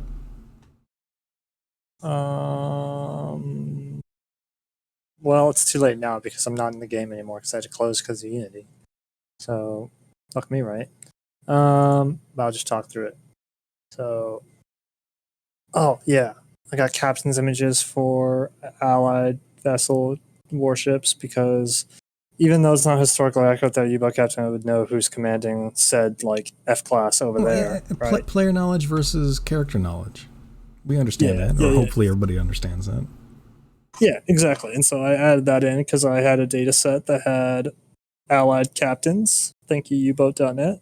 I threw in all their names and all their pictures, and that was fun because I was actually in the game just prior to you switching your stream over, and I found an Allied captain that was commanding some G-class destroyer, and I was like, "Oh, that's so cool! What's up, Tom?" And he had a nice little picture in his fancy uniform in like 1945 or 1940.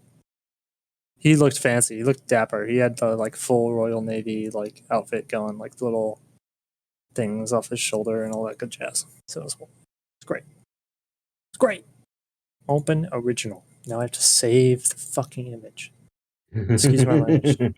God damn it. Some of these are actually too big to send over Discord. Are they PNGs? Yeah, of course they are. Well, guess what? You have access to my U-Boat Expanded project folder. Maybe you should, you know what? Fuck it. I'm going to put it up on Google Drive, then send you a link.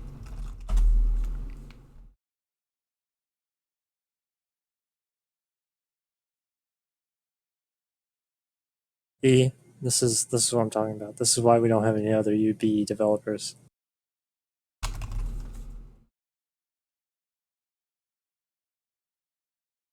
Send all of them, please. I'm working on it. A lot of shit.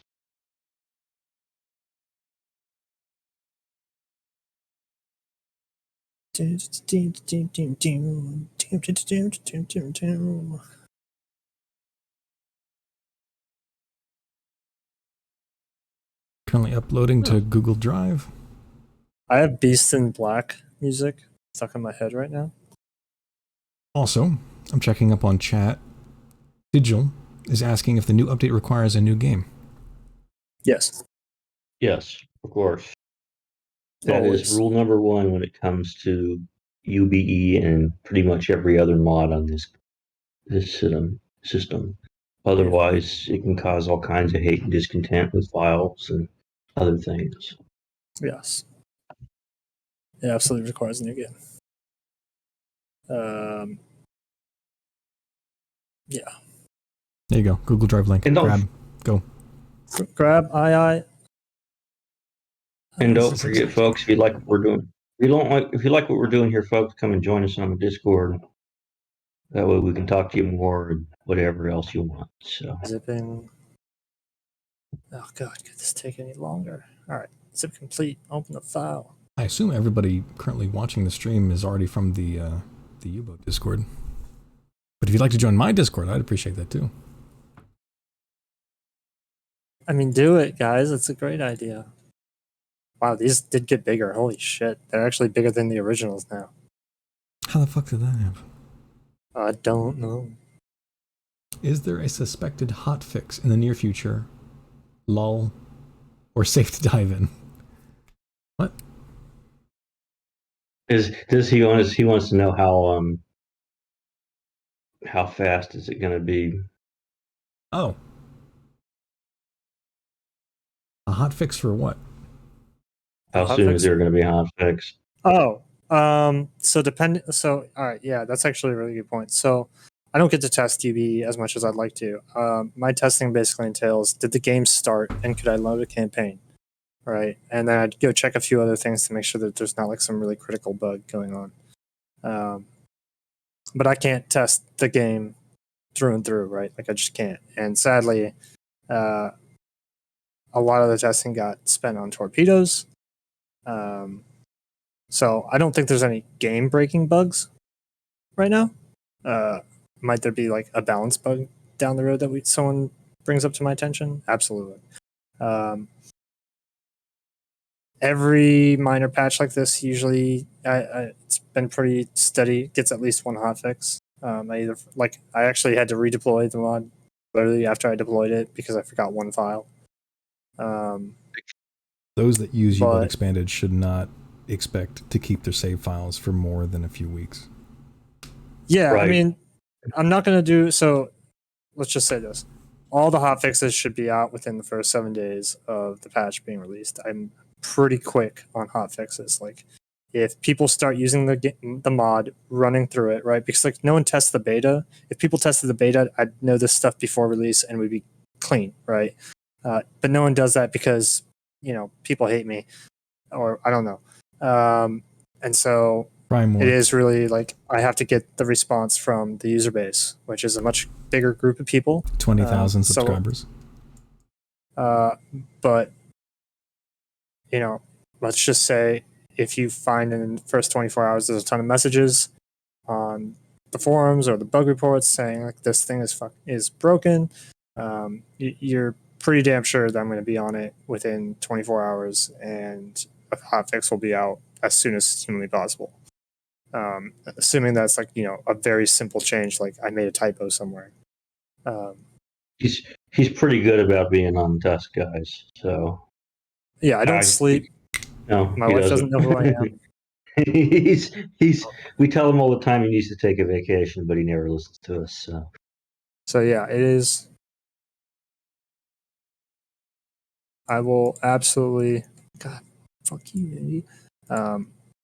But yeah, if go ahead and use it, but yeah, there is a little bit of a burn-in, and that just is the way it is right now.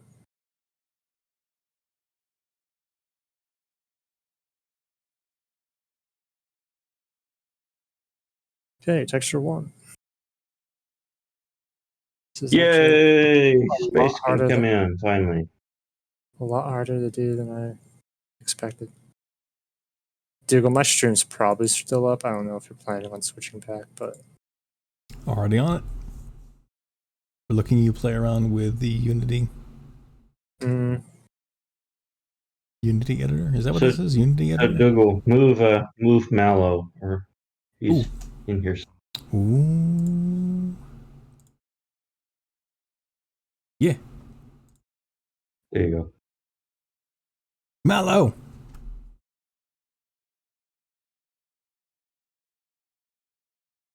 Hello, Space. There we go. Yo. Yay! There we go. We finally get it working. You fantastic son of a bitch.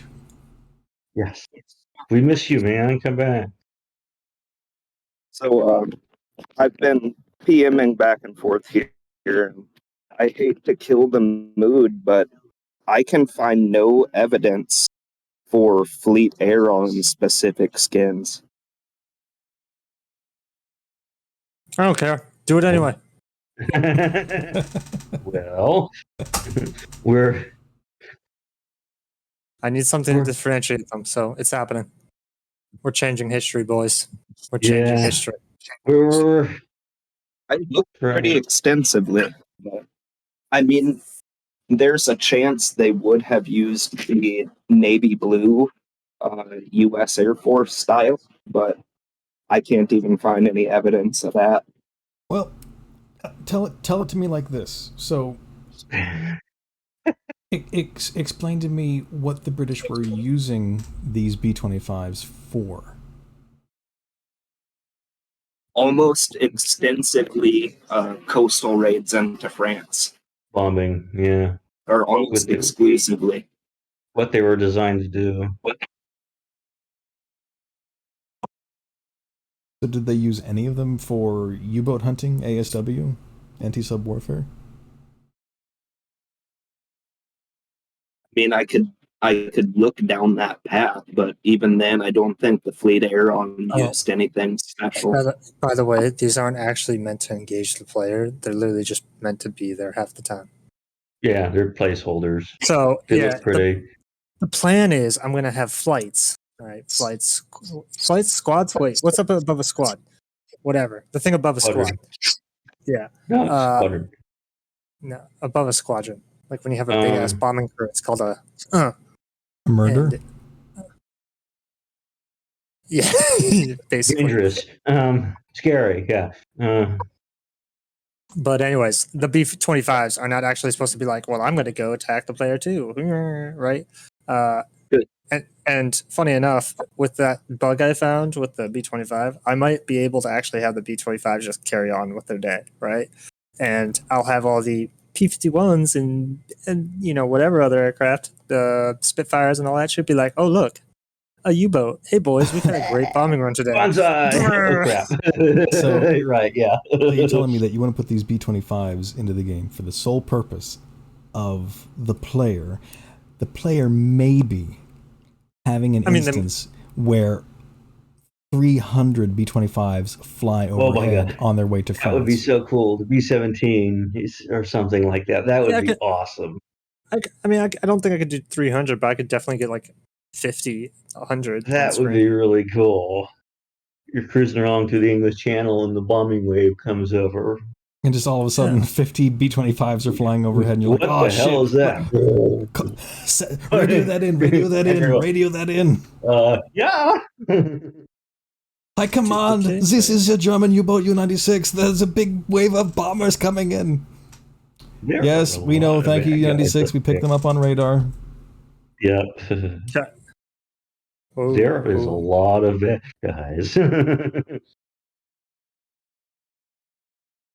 Many bad guys. Yeah. Here we go. Boom. We got one B-25. We got another B-25. All right. B-25 numero uno. Did my texture make the go? Oh, hold on. Hold on. Just wait. Oh, God. No, not the smoke effect. Oh, God. I You literally applied have to my wait. fucking texture to the smoke. No, I just had to wait for the smoke to go away because it was still rendering in the background. You just hush now. You just hush. Oh, dude, it's just drag and drop. That's sick. You just hush now. Oh, cool. Wait You a just- minute. Wait a minute. Should I do the tail? Because that one image. Let me bring it up again. You just hush now. You just hush. What? That's not the right texture. Okay, Yeah, that was because of the. Did they have tail markings? They might have had tail markings. Nah, fuck it. I don't care enough.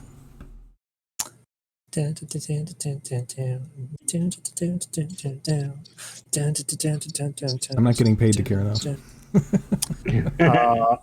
I'm assuming that. What the fuck is that? Oh yeah, they would have Body? had tail markings, but Wing blue, wing black, that actually looks pretty good. plain body. What the fuck? What? That's not plain body. Houston, we have a problem. You sent me 6 Ooh. textures. I sent 6 back. Hami. Plain body.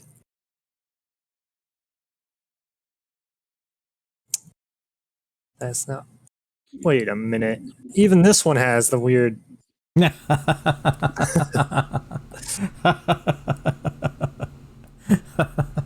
a minute. That is the That's sign. not right. That is the sign of a 3D modeler reusing textures for a different part of the map. Yeah. Oh, Yeah. I have a side funny turret one. window. Let me just slap the body texture on it. No, that shouldn't be. That shouldn't be the case. That's always fun to see. No way. No way. Plain body. Who is going to notice? Except everybody watching this podcast. Yeah, and I just ruined the game for them. Everyone. No, I never see it the same way again. And I don't know where this Windows one is, but Probably goes on the This? Windows. What? Oh, uh-oh. There we go. Yeah. Okay. Render. Ooh. Wait, create. Nope, not an object. Create a Still blows my mind how much comma. you've learned in the past, what, year and a half? Oh yeah, no, he's picked this up like really quickly. Uh, Meanwhile, I would still be sitting here fighting the trying to right. get one thing working right, you know? So, no guarantees that this thing's going to spawn in blue, but the materials are there, and then I just have to work some fucking magic some other places. What about the cockpit? What about Demanding. Is it supposed to look the like that? cockpit? Is the canopy? The glass does not render in Unity Okay. All right. because it's transparent material. Okay. I- I question it. Don't question it. But we do need to Demanding to go. Z. Zip. Okay. Now we just need a punch. That mesh render, apply, no changes. Play that shit out. Let's get that All shit in right. game. Let's go. Validate. Now, oh, dude, don't. You have 10 minutes to talk. That's how long it takes to build this thing. Really? It takes that long to put together a 3D image? It takes that long to build 25 gigabytes worth of data, yeah. Oh wow. So that plane is 25 gigabytes worth of data? No, this project is 25 gigabytes worth Oh, of data. I was about to say, if It is- the plane's 25 gigabytes worth of data, no, how freaking big is this thing? Is rebuilding the old UBE basically. Yeah, I'm rebuilding UBE, expanded radio audio, expanded radio messages, expanded everything. I'm rebuilding emblems. I'm rebuilding. Oh, I'm gonna fix that. And that was the other thing I need to talk to you about, E. Radio.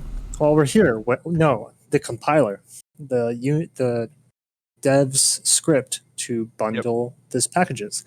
There's a script that bundles the packages. I don't remember what it's called, but you should be very familiar with it just as much as I am. There's like a script that says for asset package in packages, right? Blah, blah, blah, blah, blah. Do this thing, compile, build asset bundles, right? I need it to have a window that says for bundles or asset bundles in bundles, whatever, checkbox. I need a fucking checkbox window so that I can run this build, and before it runs, I can select all or select just make aircraft so that when I run this, I can specify what I'm running it for. So that, like, if I just wanted to build one mod, it would build just that one mod. I know this is not something that you probably give a shit about doing, unless you have No, multiple but I mean, mods. this is modifying the Unity interface that you're talking about, right? No. I am talking about the asset bundle core, which is run by. Well, I can't look at it now. The Isn't script. that a yeah? But isn't that a script that's running into your Unity project to build the thing, right? No. The script Always? that builds the asset bundles is a DWS script. So Yeah, tools. Yeah. The call to build the asset bundle is a Unity call. Like it says unity.this.pipeline.build, right? But the script that goes through and finds out all the mods and the mod directories and the Yeah. paths Oh in the yeah. DWS Where is it script. located? It's the same. I believe it's the same script that does the asset bundle descriptor. So, like, if you look at the manifest file and it says, "Here's the script that's attached to this file," it's kind of hard to find, but it goes through an array. It goes through the list of asset bundles in bundles, and for each one, it builds. Unity does its thing. It builds for each one. And I wanted to skip 99% of that list. I just want to do one. Sometimes. You know. Well, I mean, if it's a proper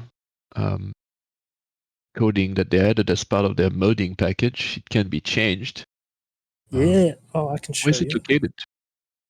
Yeah. So in I have a Unity project open on the side. I can look at the same in time. the DWS. So if you go to not assets, if you go to packages, and then you go to modding tools.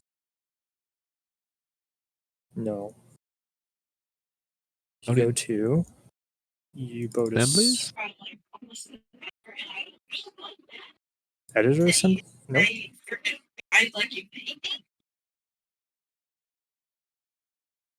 Oh, there is a. Is it not in modding tools? No. It- Package U-boat modding tools. Maybe it is. It might be one of There's those. I don't know what it is, but there's a. Oh, it might be in a separate Let's see. thing. Modding tools. It contains something. Tools update game assembly. Yep, this looks like it. Tools update game assemblies. Tools. Oh my god, we're looking under UBE's skirt right now. Oh, yes, all the coding. I'm literally just previewing a file.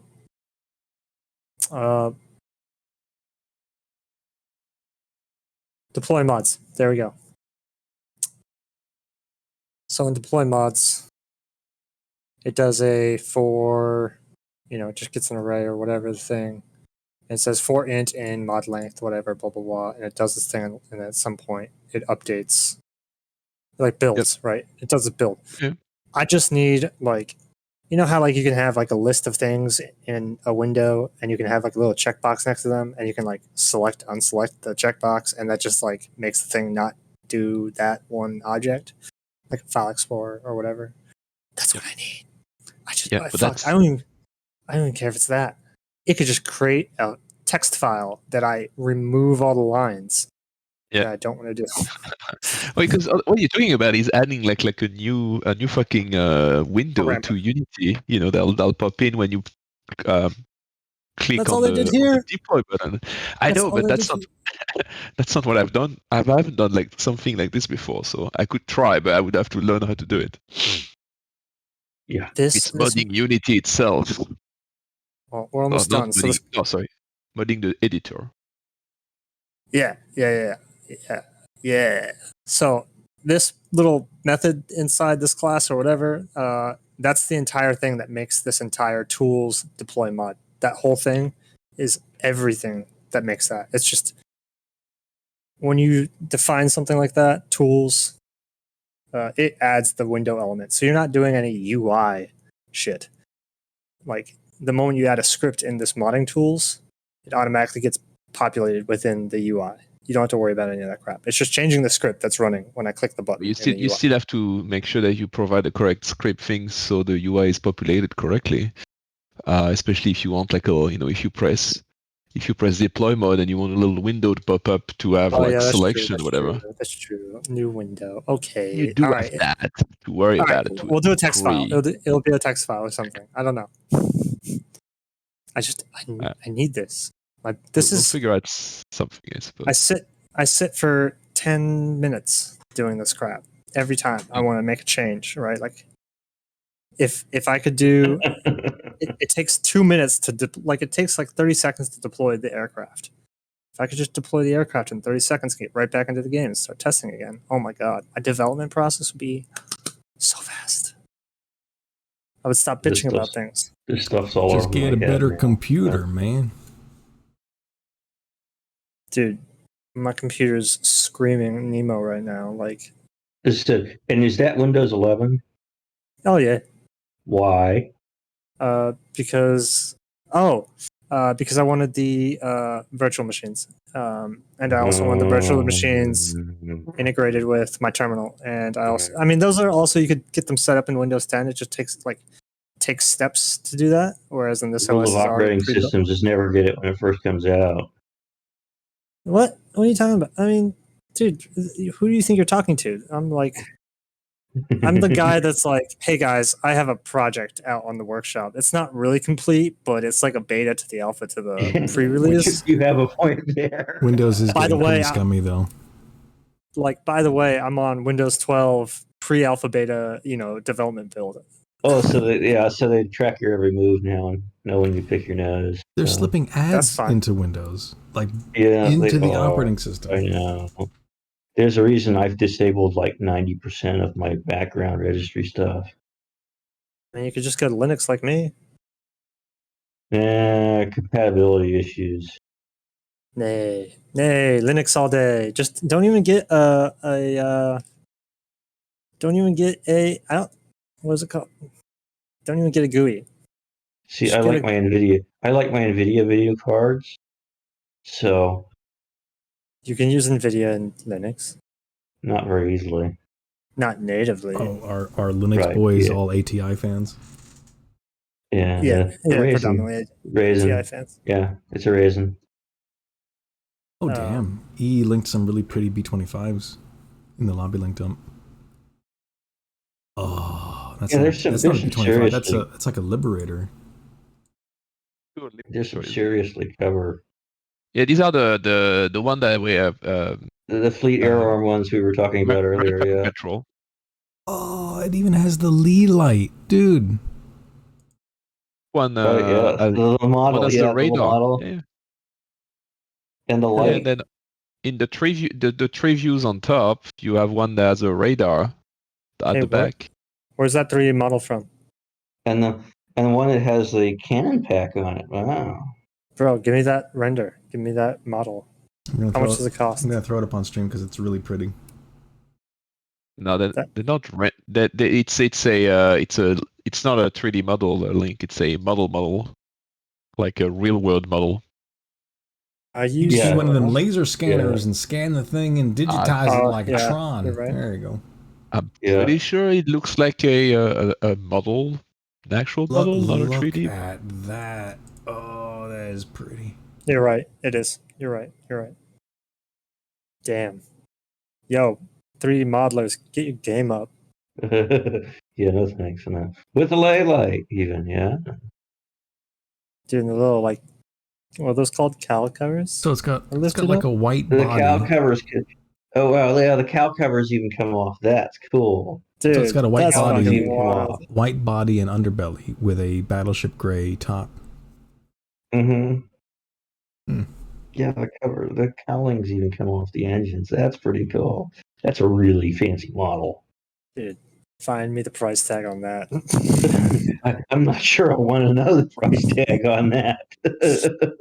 I'll send you the link to I found the original, so there's like a giant amount of picture from that specific model. So if you look at the lobby link dump. So the fact that it has a lead light, does that mean it was an ASW aircraft? Oh yeah, no, that's what it was designed for. This is a maritime patrol one, so this is the proper color they were using. That's just terrifying. So that's what I said that because I was suggesting that maybe if you want to do a B-25 that didn't actually exist, you can paint it like that as well, so it looks like a maritime aircraft. I know later they carried Fido torpedoes, which were the scary acoustically guided ones. Here it comes, boys. Dougal, check the if you want more picture of that model, check the lobby link. Oh yes, please. There's actually a zoom on the lead light in one of the picture. Oh.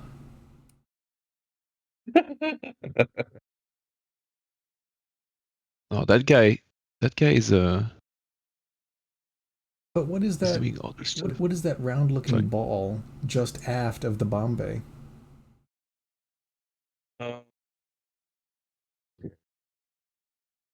After the roof? Oh yeah. Question? On the underbelly, there's like this round little. Yeah. Oh, maybe it's after the bomb bay. That would be where the turret was. However, it looks like they've taken the turret off and put something else there. With the ball turret.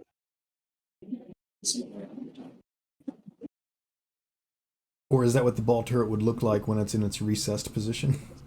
That's entirely possible too. Kind of small for I know that. I wonder if they changed the turret to an observation dome of some sort. I'm betting that's what they did. They covered it over and put a little observation dome in it. How's it going, Link? I saw you load up the game. Don't jinx it. But yeah, so that's next on your list. You got to get yourself a B-24. Hey, who was the last one that said something about hotfix? Digi. Yeah, hotfix is coming up. Why? What happened? What'd you do? What'd you break? I forgot to truncate the data before publishing. Ooh. That sounds technical. There's a lot of data in the mod right now that does not need to be present. Is that for easy reasons or It's for not easy proprietary reasons? I use some of the, like when I build UBE, there's sometimes additional data sheets that do some calculations to like figure out some of the data. Right. Or like there's data that I've disabled, but it's still there, like in case I come back and like, yeah, this works now. I can make it do its thing. So I just kind of hide it away.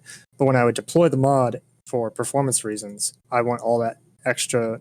If the game's not using it, I don't want it in the data sheet. Right. Yeah, because we already have performance issues with this. So Everybody's about to get a hotfix. Anyways, back to the game. Yeah, it's still loading. Look at that. First build time is taking forever. You hear that, also viewers? probably- We need more testers for the beta build of U-Boat Expanded.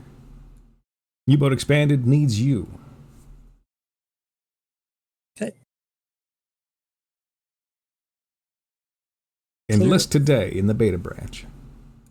Research, navigational shortcuts, IntelliGen, radio. God, did it just unselect fucking piece? now. I know, right? Don't get mad. Don't get mad. Don't get Just don't mad. crush. Don't get mad. Blood pressure. Blood pressure. I feel your pain though. I fought with iPhones all day yesterday, so Okay, that looks correct. Oh yeah. Like as part of your job? yeah. The city iPhones, yeah. I'm trying to set up the lawyers' iPhones that they've locked themselves out of, and it literally takes almost an act of Congress to get back into them again. Isn't the right to repair against Apple fun? Yeah, no kidding. And the right to have a real password works, to have a password that's able to be unlocked too. It's yeah. I mean, we spent 3.5 hours on the phone with Apple and basically got nothing. Just to get told that you should bring it to an Apple wizard. Basically got told because we are not the original owners of the phone, we can't do anything with it, even though it's a corporate owned phone. We didn't set the password, therefore it's a corporate phone. Therefore, it's not our property. Therefore, we can't do anything with it. So, yeah. Such a waste. Yeah. So it's just going into the electronic bin, right? Yeah, it's going back to the city, and they're going to fight with it. It's going to be their problem now. So, but yeah, it's pretty much bricked. And we had some pretty choice words for them. So, Disposable technology. yeah, no kidding.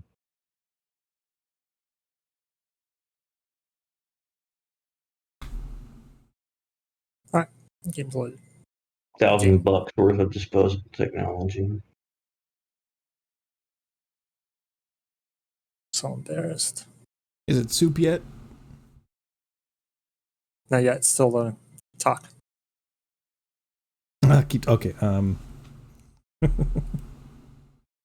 you imagine how much UBE is going to break when this next big update comes out? Oh man, God. I was thinking that earlier. I was thinking about that earlier. I think I was talking to Daddy about that. They're going, "Oh my god!" Every time it breaks. I'm trepidatious. I'm excited for the new content, but I'm afraid of all favorite mods. How much is it going to change everything? Right. Hey. I've gotten really good at drawing within the lines. And that's not something a Marine is used to. I know. It's difficult. Yeah, no kidding. That's right. He's a jarhead, isn't he? You gotta bite your tongue and everything, and like, focus. Muscles are required. Intelligence not essential. I'm All a right, I Navy hear the brat. game. Here we go. I'm a Navy Oh. brat, so I'm like required to drag on him. Yeah, They thank would you. take away. They would take away my Navy brat card if I didn't. Same. Whole family was Navy. All right. Yeah. Things happen to Marines. B I've heard some stories. 25, B25, B25, B25, B25, B25. One of these. If What do there's you gonna mean be one of these? You have multiple liveries Because- going? well, yeah, I have the one I have. Yeah. Oh well, it's a bit. Bit disco. It's bad. Curse you, U-boat Damn. shader. Did I'm you not just sure spam I'm 30 of satisfied them? with that shade of blue now. Oh, there we go. That looks very blue. But is it flying better? No, But- it's not. It's but not I- flying. It's not Oh, flying at why- all. Hey, but why- look, where's our why- boys? Why is Our boys aren't there. in I put the window. roundels in the right place? So why is only the roundel visible on the port wing? Because it's on the flip side. Oh shit! Is that how it's supposed to be? Actually, I think some of Yeah. them I've only seen the roundels on one side, and it's one on the bottom no, and one no, on the top. But Or did Yeah, Link fuck something up? No, you see it right there. there's No, one on yeah, the bottom, one on yeah, the but top. is that how it's supposed to be? Like, I don't know this. I've seen British Well, planes like that before, so it may be. Hey, That's guys. I have a lot of B25s like coming after me, so if you could just, what the fuck happened here? that's a lot of blue light. Well, that's not So we may right. want That's not That right. blue- That's not I like right. it. I like the It's random not countries supposed to spawning be from. there. Oh Jesus Christ! Australia. Hey, homie, you know I just realized. Oh What? God, I just realized something. I gotta think of. So it's gonna definitely have to be badge equipment. So the script is doing exactly what it's supposed to be doing, which is Is it? hot swapping. It is. It's hot swapping materials. See, on a ship, when you have a ship and the hull is one color, right? It's And the scrambling uppers- all the. Yeah. I've heard about Scrambling the sloppy selection. paint jobs after the RAF acquired some of these things, but I didn't think it was this bad. Right. Yeah. So I just realized it does it per material. It doesn't do like the entire thing. It's either A blue or A the other one. It does this material, choose this material, choose. Randomly chooses. So this So- That's not how a livery works. Right. Yeah. Well- So we've got a mismatch. this one's pretty.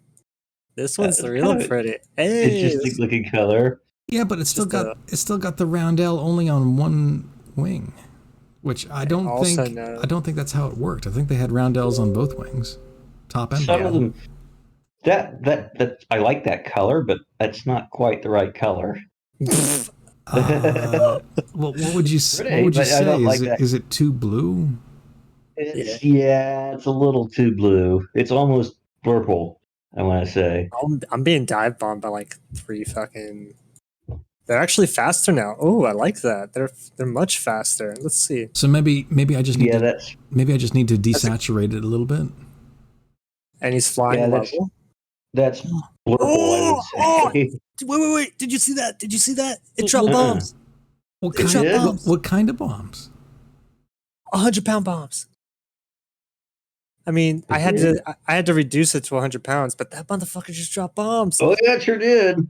Dude, it just dropped bombs. Oh, I saw the splashes, my boys. And they didn't do shit either. No, they didn't. They haven't blown up yet. Hey, hold on. No, hold on. they did. That's it. There's nothing else. There is no meme. I've been playing with the idea of launch torpedo. Oh, Not the B-25. Torpedo. Not the B-25, but like the what's the one with the wider wing with the 2 engines and it's got like the weird like the P-38? the twin tail. Just give me a fucking aircraft that launches torpedoes. I've always wanted to Oh, see. CBF. Avenger torpedo. Dude, look at that yeah, thing. Look at that thing flying. Oh my god, look at it. Oh, it's so pretty. Oh, Well, it's actually flying fast now. Yeah, and look at it. It's like leaning and everything. Like Did normally you the game. did you tweak the code? No, man, it just looks So beautiful. why is it flying? Dude, that why was is a it- terrible throw. What why was that? Why is dude? it flying Get fast good. now when it was not flying fast before? Oh, because I don't know. Because maybe the game didn't update properly. Ooh, here comes another one. In fact, they seem to be flying a little too Those- fast now. Those bombs are pretty impotent. Yeah. You get the Royal Air Force liveries. Oh, while we're here, you should not have. It looks like they did not have roundels on the bottom. No kidding. Huh. On the at least the B-25s I can see there don't look like they have roundels on the bottom. hey, the real the test of time wings. right here is if I can They shoot do one of have these on things down. both sides on top though. Did you use an American color and this is why it's inverted, because the Americans sometimes had like only on one side on the top and then Look at the fully. Hey. Sorry, guys. I'm having such a great time just seeing these things actually act like aircraft. It's just such a joy, Yeah. dude. This is a pleasure such to a- watch. This There is he nice. goes. Fly by. Dude, this is what I live for. Hey, Dougal, when you're editing this to YouTube, please just take a clip out for me. Yeah, baby. Oh, look at that. Yeah, that was a terrible throw. Well, you should be grabbing I think I know why you should be grabbing a the- spectator camera of these while they're strafing you. Right, yes, that's I know why the roundel is upside down. It's because you copied the American, and the American did that. They had like one on the top wing and one on the bottom, but not on both sides. So if you just like painted over the American one, you copied that. So you put one on the bottom wing, one on the top wing. Here he So comes. if you want to be more British accurate, you should have two on top and none Shoot on him. the bottom. Oh, for some reason, it doesn't take any damage. That's kind of lame. Oh, Let me get- You'll figure it out. Let me get some good looks at him in the light. Sure. In I the saw, light of- I saw smoke. Wait, what? I saw smoke on that one. Yeah, I saw a little bit earlier. So Like he was getting there's- shot at. There's too much Like, red. yeah. There's too much red in that blue. Yeah, as I said, it's blurple. It's not. Yeah, I need to desaturate it. And what do you think? Do you think I need to make it darker as well? No. Is it the appropriate Start with the shade? Start with a desaturation. I think it might be too light. Yep, there it is. Smoke. But it's not taking any damage. All right, we're going to have to ask the devs about that one.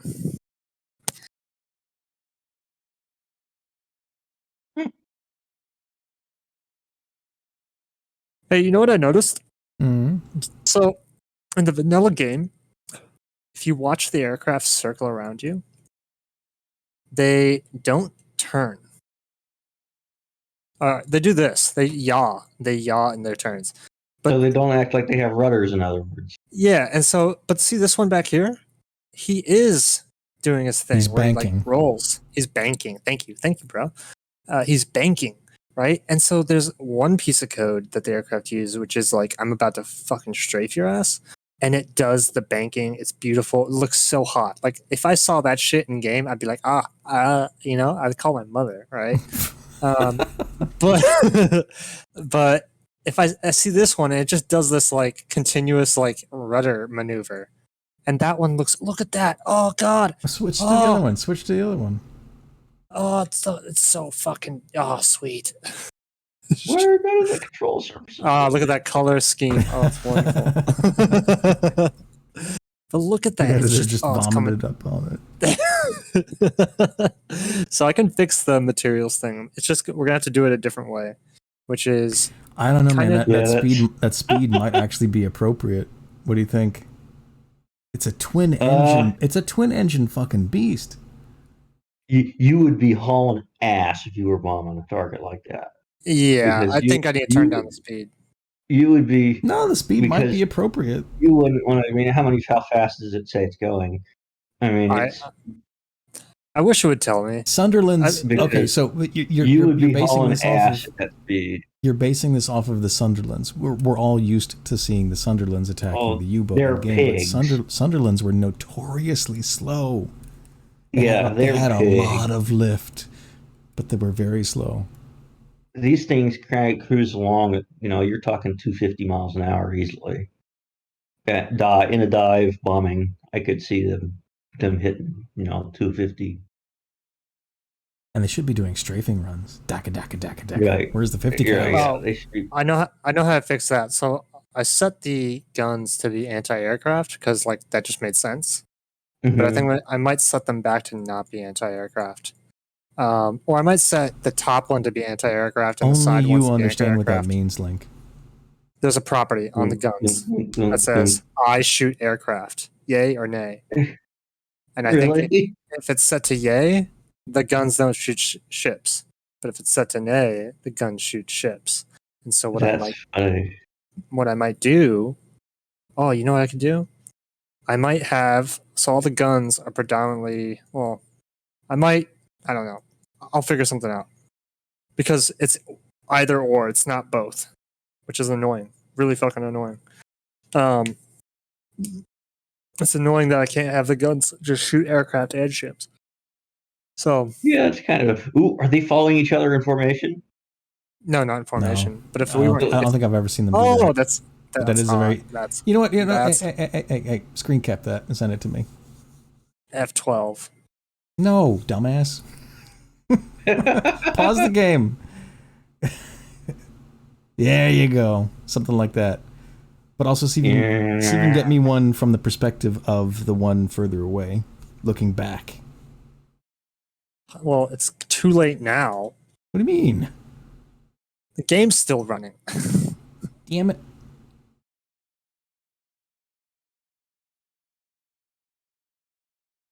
Oh, Yes, but this pan is the great. camera. Pan the camera. Yes, yes.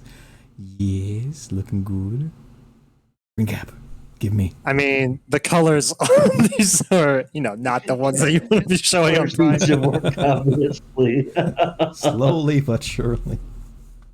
As I said, And the blurple I just realized. Blurple and whatever this one is. I just realized something. Link, if you could be so kind, could you please export the Sunderland's textures, and I can try to use that as a reference for the correct shade and color. Yeah, later. Good. Hold With on. his feathered propellers. God, the fact that I can do this like so quickly is annoying. Well, you're good. No, it's not that. It's just I'm in the game and like I thought I had an excuse for a second, and I don't.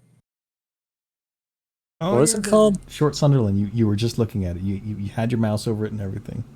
There you go. Yes. What in the hell? This one?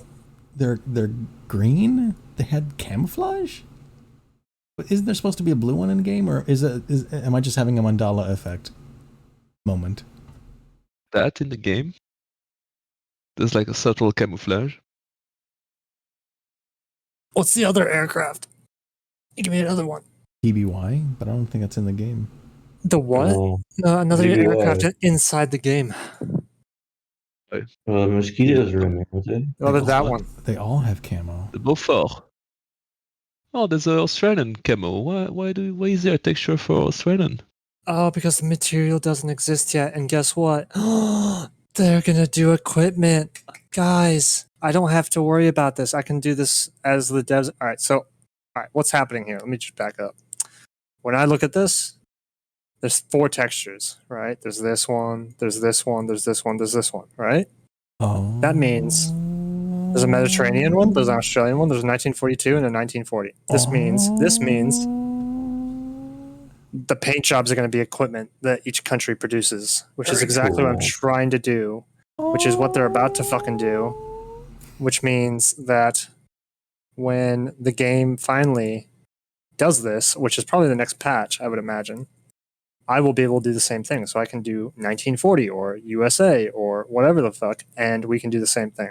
And it won't do this bullshit. Oh, wait. It will still do the bullshit where it's like going to mix and match the colors. Fuck. No, maybe it won't. Maybe it won't. Never mind. I still think it's going to be tied to the nation. Have faith So, in Papa Nile Cat. yeah. I think I still have, yeah, I'm going to have faith because this is exactly what it looks like. And actually, we can prove this real quick. real quick. Materials. What was that aircraft called? This Crystal that Beaufort. last one I was. Beaufort. That's it. Go for The it. Yeah. Beaufort. Oh, that's interesting. Yeah. So here it is. Wait. No. Fighter. Aircraft equipment. No. Well, they're not there yet, but it looks like the devs are planning that. That's what I gathered. So it's definitely in the works. What about this other one? How about that color? It's grayish. I'll take it. Mosquito with a Yeah, I'll take Mullins it. gun. That would be fun. That would really mess up your day.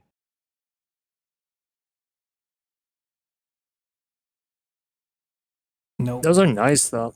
Those are real nice. no, I don't want it. What's another one? Aircraft. Very. Viewfighter. Both of you were looking at right now. Viewfighter. Are there mosquitoes in there? No, there's only the Beaufort, the Beaufighter, the Volmar, and then the Sunderland are about- the only one that works. What about? Oh. No, the cargo ships are probably too dark. I don't think there's a cargo ship that has that color that you're looking for. No, I need a plane. Sure. You were looking at one. I pulled up all the planes. I think I pulled up all the planes. I'll take that because it has some gray in it.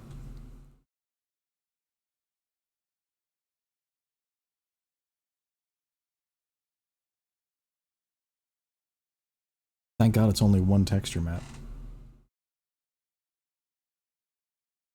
I need to save that somewhere else. Now Cat's doing it the right way. It is a single PNG for the entire plane.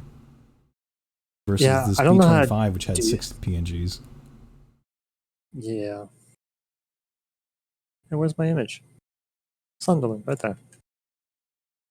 There you go. Why? Thank Oh, you. it says it's too big. Well, drop it in the... I don't know. Zip. Compress. But we Really? are getting at the 2 hour and 30-minute mark. Anything else that we need to discuss?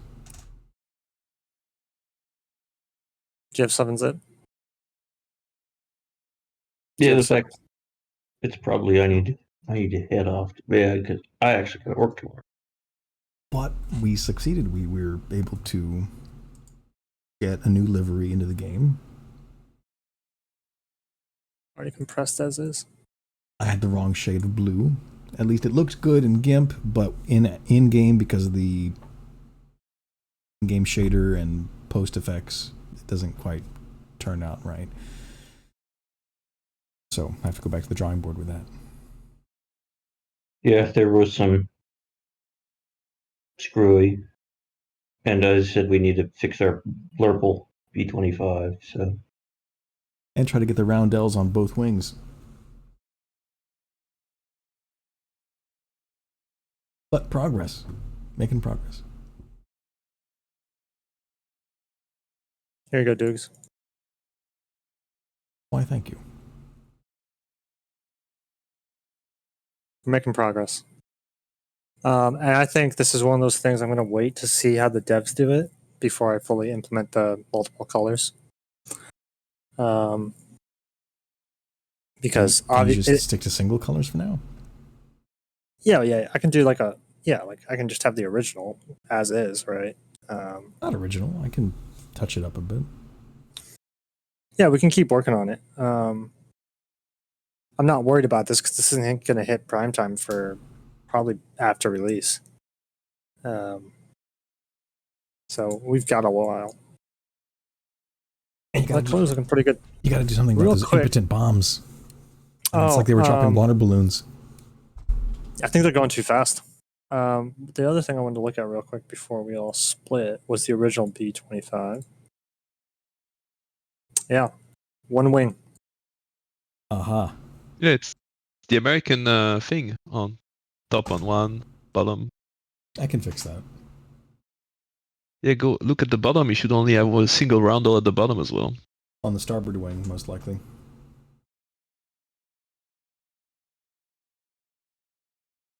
There it is. Yep, only one. Good catch. That's more US thing. So don't do that if you do a British scheme. I'm also happy that the aircraft started doing its thing. Also, speed. Let's turn that bad boy down. I wonder if it's agility. It shouldn't be agile. Turn down the speed. Agility should be turning radius. Yeah, but I don't know what these numbers mean. Like, they're completely arbitrary to me. Trial and So error. it's just kind of like, yeah, I mean, that's kind of where I'm at too. I also think maybe the agility should stay up because it seemed to be having problems turning into the target in time.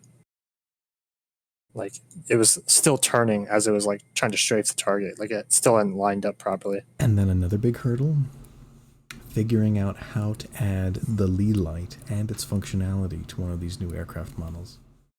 Yeah, that's possible. I know I have an idea of how to do it. There might be some trickery, but yeah, I have the lee light, which is called a reflector object. I don't know why, but whatever. Yeah, I just haven't worried about that. So that's definitely something I can do. Oh, fuck, we're in the game, and I also while we're here, God, let's see if the other aircraft start doing their thing. Teleport. Bye. Bye, guys. Bye. Spawn. 6. Hi. Teleport. Of course. Oh, it's an American, of course. What are you up to? Spawn. F6. F. There we go. There's a boy. There's a boy. Come on, dive. Oh, Dive. nice. I'm gonna fix the guy. Oh, look, you can even see him. He's in his seat. He's a Mostly little bit in a low. seat. I like it. And see, look, the glass is reflective and oh, perfect. But it's not doing its thing. God damn it. And they all despawned. That's the thing that's been fucking happening for like Neutral. I'm done existing for now. It's neutral. That's why it's not doing anything. yeah, but the ones that need to spawn AI are like, I'm gonna die now. Bye. Mood. Yeah. Like, let's see about this guy. B40F. At least like I'm gonna need you to do a paint job on this one too eventually. Look at that reflection, man. Look at that reflection The on the British wing. had some B40s, didn't they? That looks great. I mean, dear God. Yes, like, it did. Oh wow, that's a Flying Tigers one. That's gorgeous. that reflection on that, that's hot. Yeah, that's a Flying Tigers. Wow. Yeah. I'm looking at Google Images, and they were basically painted up just like Spitfires. Same exact color scheme as a Spitfire. Yeah, I could see that.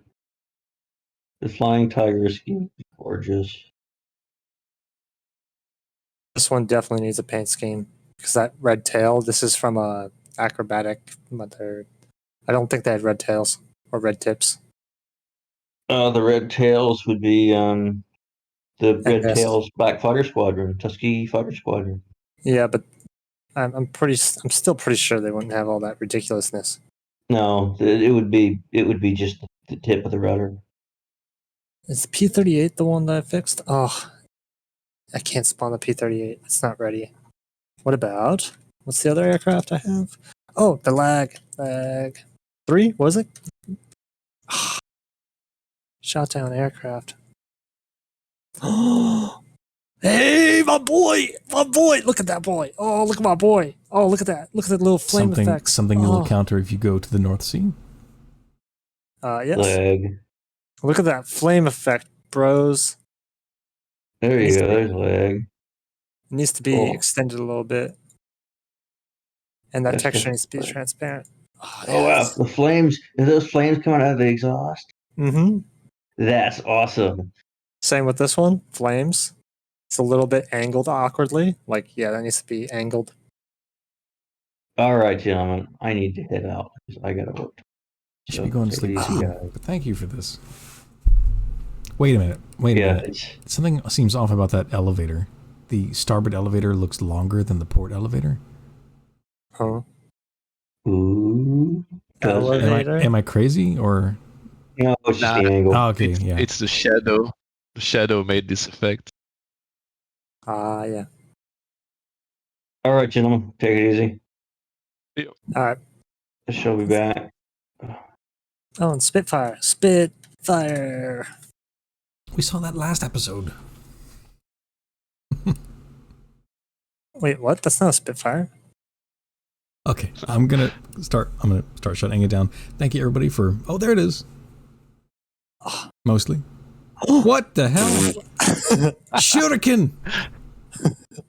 Fuck. I need to Yes. fix that. Yes. But it still looks really good. You know what I really like is the metal reflection on it. Looks really good. Like right on that edge right there where it's reflecting. And then the last one, Spawn DF 109. No. Are you trying to get a dogfight going? Oh yeah, that Are you trying that to pull definitely could happen. Are you trying to pull a Howard Hughes on us What right if they now? will? What if they will? Oh. Oh, it despawned, of course. Oh, but look at my boy. Oh, that glowing to fix cockpit. I need to fix the cockpit, yeah. There's something up with that. I think I know And what's up with that. something's not quite right with that texture. It's like the reflection is too It high. looks dirty or something, yeah. Yeah, the bump map needs to be turned up, and the metal reflectiveness needs to be turned down. All right, boys, I'm good. Round's complete. It's 11:20. I need to go. Including episode 2. I think that was really nice. Some progress into some texture work and Eyes working better. more work on trying to import aircraft models. I just gotta figure out why this one works. Why the others don't. Trying to replicate a miracle. Yeah, that's kind of where we're at now. All right. Until next time. Until next time. Take care, guys. Here.